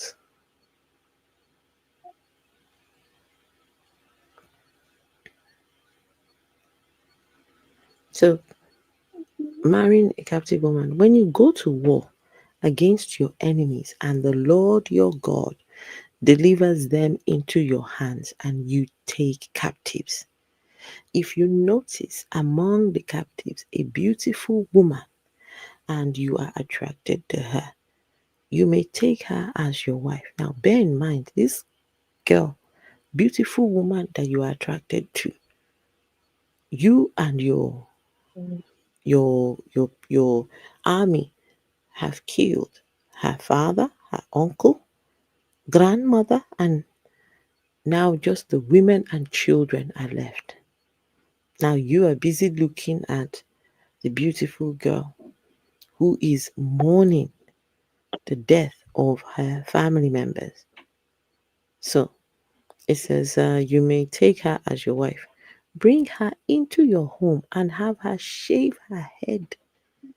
She's already mourning as it is, but you're going to shave her head and trim her nails and put aside the clothes that she was wearing when she was captured. You want to marry a captured woman. It's sick. Your Bible is sick. that you should put the clothes she was wearing when she was captured. After she has lived in your house and mourned her father and mother for a full month. You give her 1 month, 4 weeks to mourn her father and mother. These are instructions given by God Himself. So then you may go to her and be her husband, and she shall be your wife. But if you are not pleased with her, let her go wherever she wishes. You must not sell her or treat her as a slave, since you have dishonored her. You dishonored an orphan. This God is sick.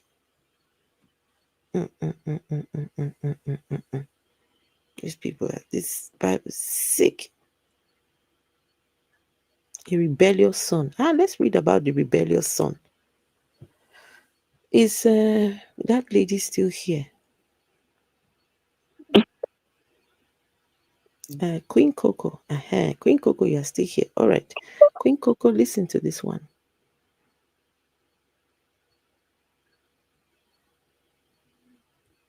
Where's the verse? I've lost it. Where did I find? Where did the verse go? Okay. Queen Coco, listen now. What your God said they should do to rebellious children.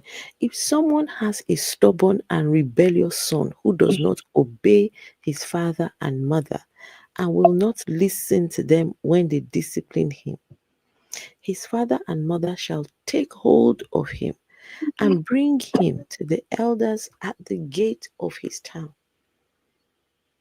They shall say to the elders, this son of ours is stubborn and rebellious. He will not obey us.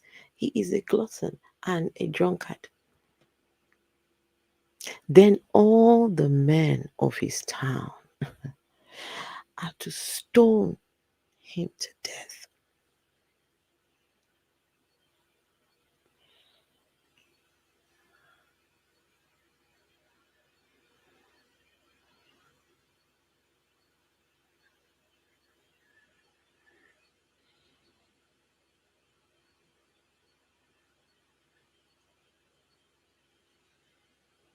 If your child is stubborn, once upon a time, the Bible God says, take them to the elders, and they were to stone them to death.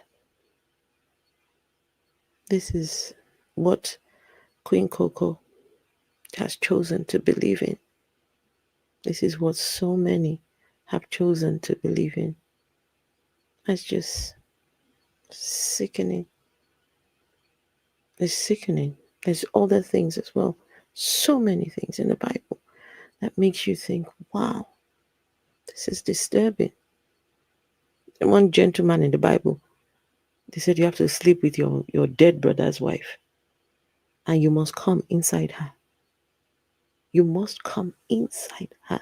God says, come inside your dead brother's wife.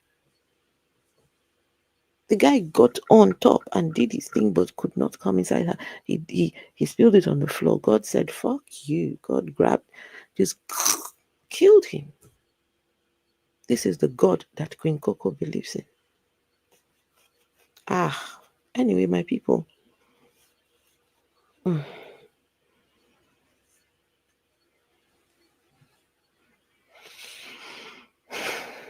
These people just know how to come in and spoil the mood. It's okay. It's okay. Can't stand them. No, I don't mind. These are conversations that we need to have. We need to talk about this because they keep talking about, believe in Jesus, believe in God, believe in Jesus. This is what is in your Bible. How do you want us to believe in these things? Your pastors will not preach this on Sunday. They will not preach it on Wednesday. But it's right there in the books. In your book, sorry. Books, I don't know. I will not believe in a God that says it's okay to kill people, children, because they are stubborn. That means a lot of us would never have made it with this Bible God. And before you come, let me tell you what they're going to say, vessel. Let me tell you what they're going to say. It was the Old Testament. In the New Testament, we live by grace. Let me show you New Testament. Let me show you what your Jesus said in the New Testament. Your Jesus. Give me a second.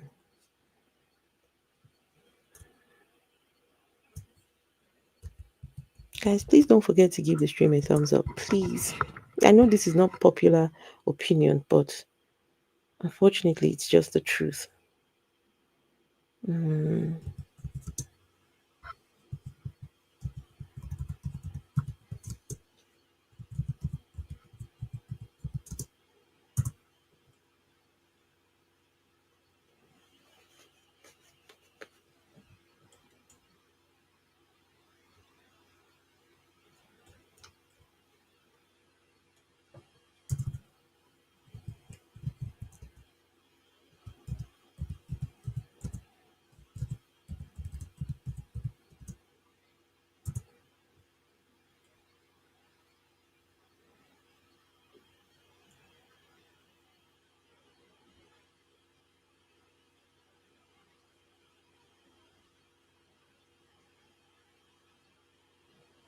Does anybody know the verse where Jesus said, you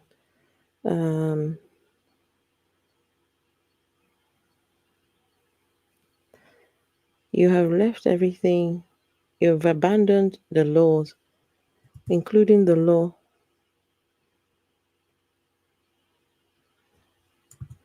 Yes, I remember it was something to do with washing of hands. Yeah, washing their hands, the hands of the disciples.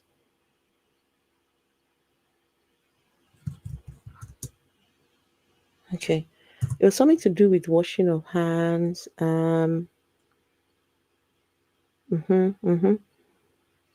Say Matthew 15, 1-9. Okay, Matthew 15, 1-9.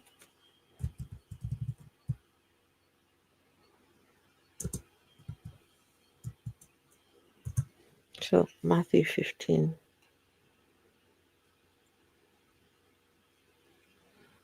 Right, let me share very quickly.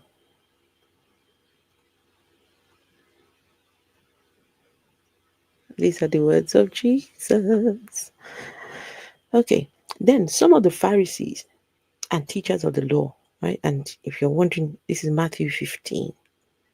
Then some of the Pharisees and teachers of the law came to Jesus from Jerusalem and asked, why do your disciples break the tradition of the elders? They don't wash their hands before they eat. Jesus replied, and why do you break the command of God for the sake of your tradition? For God said, honor your father and mother, and anyone who curses their father or mother is to be put to death. But you have said that if anyone declares that what might be used to help their father or mother is devoted to God, they are not to honor their father or mother with it. Thus, you nullify the word of God for the sake of your tradition. You hypocrites. Isaiah was right when he prophesied about it. Jesus is saying, they came to Jesus, why is your disciples not washing their hands? Jesus said, tit for tat. My disciples are not washing their hands, but you too. God said you people should be killing your children, right? If they don't honor you. God said you people should be killing them. But you have stopped doing it. Look at it. Jesus said, and why? Why are you breaking the command of God for the sake of your tradition? For God said, honor your father and mother, and anyone who curses their father and mother is to be put to death. This is what your God said. And Jesus came and repeated it as well, saying, this is what you are supposed to be doing. You're supposed to be killing your children. Jesus said, you are hypocrites. These people honor me with their lips, but their hearts are far from me. They worship me in vain. Their teachings are merely human rules. Here you go. So before you go, it's the Old Testament. Old Testament. Even your Jesus supports. Anyway, never mind. All right, people. I don't like that we ended on this note. Tomorrow now, nobody will come. They won't come. Christians do not like to hear the truth because they have been fed a lie through generations until now. The pastors won't teach them the truth. You're right. You are right. I'm baffled why Africans with their own culture and religion are sticking with the white man's religion. Starfish and coffee. I wish that they would think 200, 300 years ago. There was no such thing as Christianity in our part of the world. West Africa, there was no such thing. It didn't exist. They're all living. Yeah, they're living. They have to. It's uncomfortable, and I get it. I get it. I understand.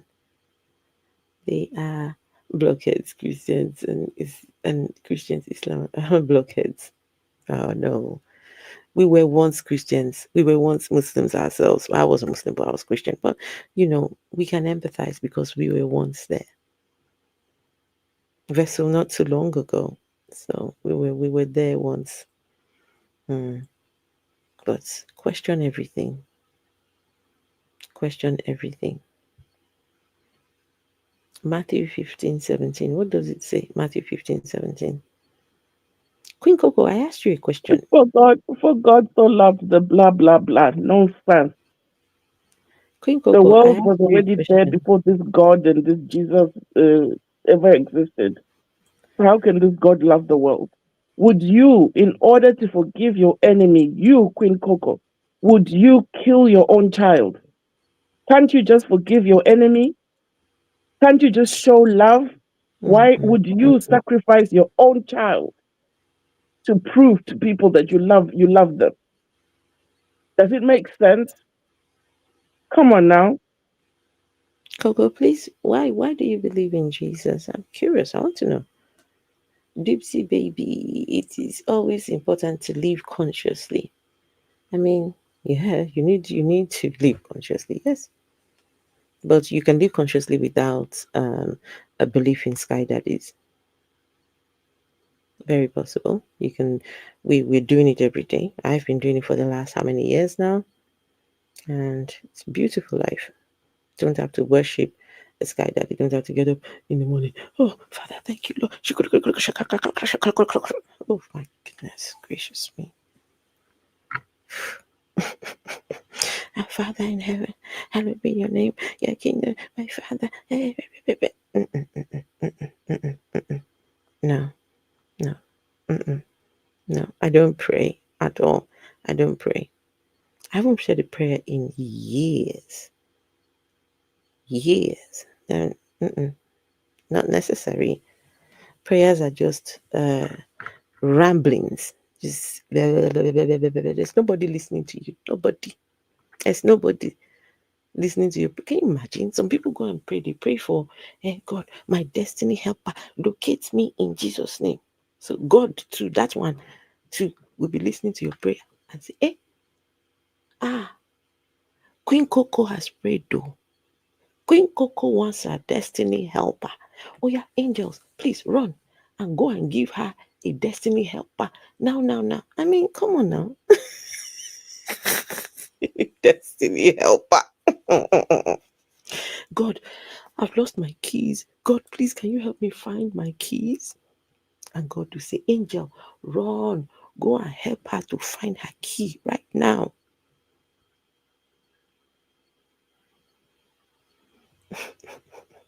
Anyway, I need to go. Tomorrow is another day. Tomorrow is another day. Vessel. Yeah. Thank you so much. Thank you for being here. Oh, I love being here.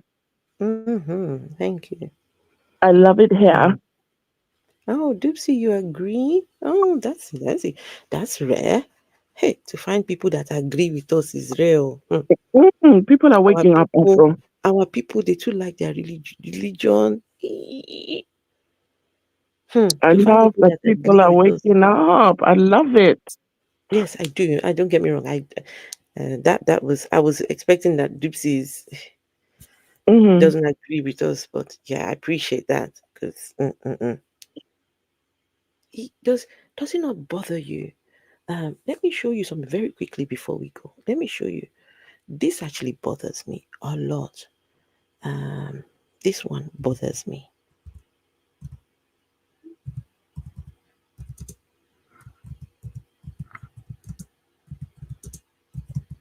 This bothers me. And it will show you the trajectory in 50 years. What's going to happen? Hold on. Let me share my screen.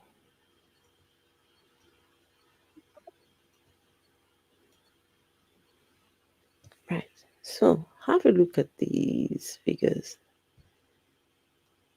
So this is the divide of religion in Nigeria. I mean, you can do this for anywhere, but most of you are Nigerians because we're talking about Toby.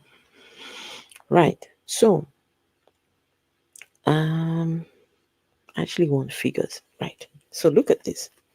As at 2018, the World Fact Book by the CIA, the population is estimated to be 53.5% of 230 million people. 53.5% of those are Muslims. 45.9% are Christians. So if 53.5 and 45.9 Muslim, Christian, 0.6 are the others. 0.6. So Isheshe, traditional worshippers, atheists, agnostics. So people like us are very rare in Nigeria. Everybody, they believe. And if that God is fake, if that God does not exist, this is troubling. This is troubling. While the rest of the world are going to be moving on, and look in 50 years, all these people here believe that there is a world after we die, and so it's about that world over there and not this one here. So this one here, they don't give a shit about it because there's another one that they're going to. In 50 years, while other countries will be thriving, right, doing really well, us will be saying, God, come and deliver. God, touch the politicians to do our road in Jesus' name. Touch the politicians so they can provide us with water in Jesus' name. Touch the politicians so they can give us electricity. 50 years from now, I'm telling you, if you think things are bad right now in Nigeria, it's going to get worse. It's just guaranteed. Because when you have more churches than schools, hospitals, and industries combined, you have more churches than schools, than hospitals, than police stations, than in factories, industry. You're fucked. You're fucked. It's just that simple, my guys. It's just that simple. These numbers scare me. These numbers actually scare me. Wise T said the African traditional religion is no better than Christianity. Yeah, we're not religious at all. We don't do any sort of spirituality. But at least if you're going to choose a belief, if that's what you want to do, to believe in something, believe in one that is closer to home. one that looks like you, was created by your ancestors, was, your ancestors could speak to it or whatever. I mean, one that, not the one from all the way in Judea, all the one from, or the one all the way in Mecca. You travel all the way to go and find God. I'm sorry. Dipsy baby, yes, I need to put in that most people are not mentally stable. Oh, that's a shame, Dipsy.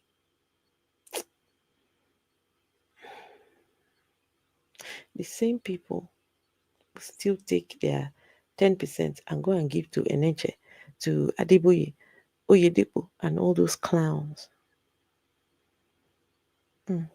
Anyway, people, I think we've done enough. The plan was not to stay for too long tonight, so we need to go and get some rest, and we will be back.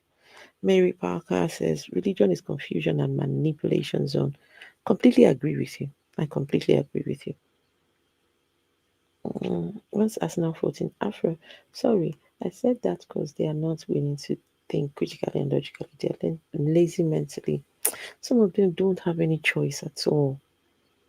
Some of them, it's not a. This thing is hard though, guys. After Matthew 15:17. So did God destroy the dinosaurs to put humans on the earth? If God created the world, why did dinosaurs exist before humans? Which has been proven. What does Matthew 15:17 say?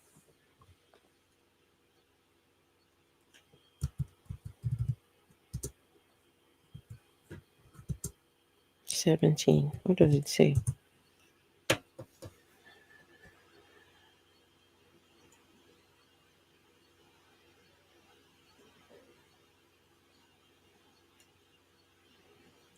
So, don't you see that whatever enters the mouth goes into the stomach and then out of the body? Do you not yet realize that whatever enters the mouth goes into the stomach and then it is eliminated? Matthew 15:17. So Jesus asked, do you not realize that whatever enters the mouth goes into the stomach? What's Jesus trying to say here? I mean, it's you eat, you shit it out. What, we need Jesus to come and tell us that? We need Jesus to come and tell us that when you eat, you shit. Okay, all right, I got you. It says anything you eat passes through the stomach and then goes into the sewer. Of course it does. Wait, we need Jesus to come and tell us that crap? Oh, okay. But the things that come out of the mouth come from the heart. That's a lie. That's a lie. But the things that come out of my mouth cannot be coming from my heart. My heart does not have the ability to process words. My heart has the aorta, valves, all these vessels and things running through it, right? Pumps engine and pumps the blood. My heart has not got the ability to make me speak. But your Jesus said that the things that come out of your mouth come from the heart. Yikes. Jesus should have gone to do some biology or something. Jesus should have gone to biology school. He should have got to learn some biology. What's a mistake? Lol. Oh, okay. 15:17. Okay. Right. All right. Okay. K says, I'm a Christian. However, I agree with the brother point you make. K. Lewis, why are you a Christian? K. Lewis, why? Why are you a Christian? Considering that there are no guarantees for you to go to heaven, why? Why are you a Christian? Every day you live by just begging God, please make me go to heaven, please.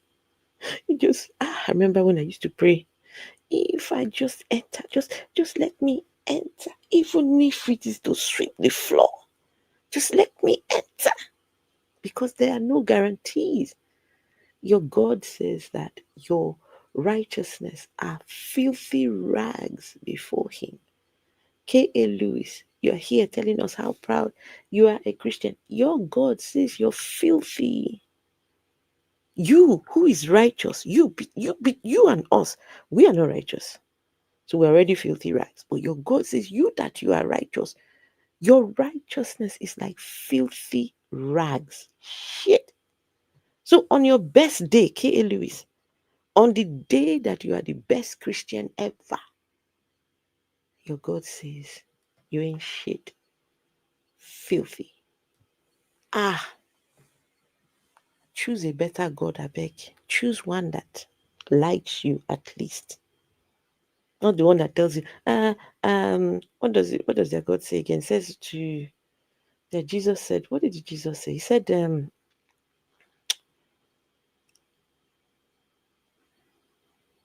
to work out your salvation with fear and trembling. So, K.A. Lewis, you are still every day trying to work out your own salvation. Every day you will fear and tremble to work out my salvation. Yeah, before I lose it. Oh, I'm working it out. I'm working it out. Hallelujah. And then on Judgment Day, you still wouldn't make it. Okay.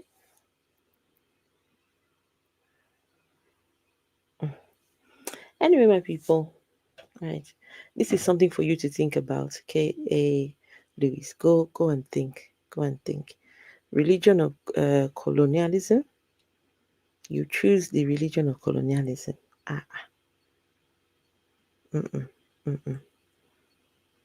Not at all. I think you should focus on Toby. This is what we're doing now. This is exactly what we are doing. And my channel started off challenging Christianity, and that's never going to change.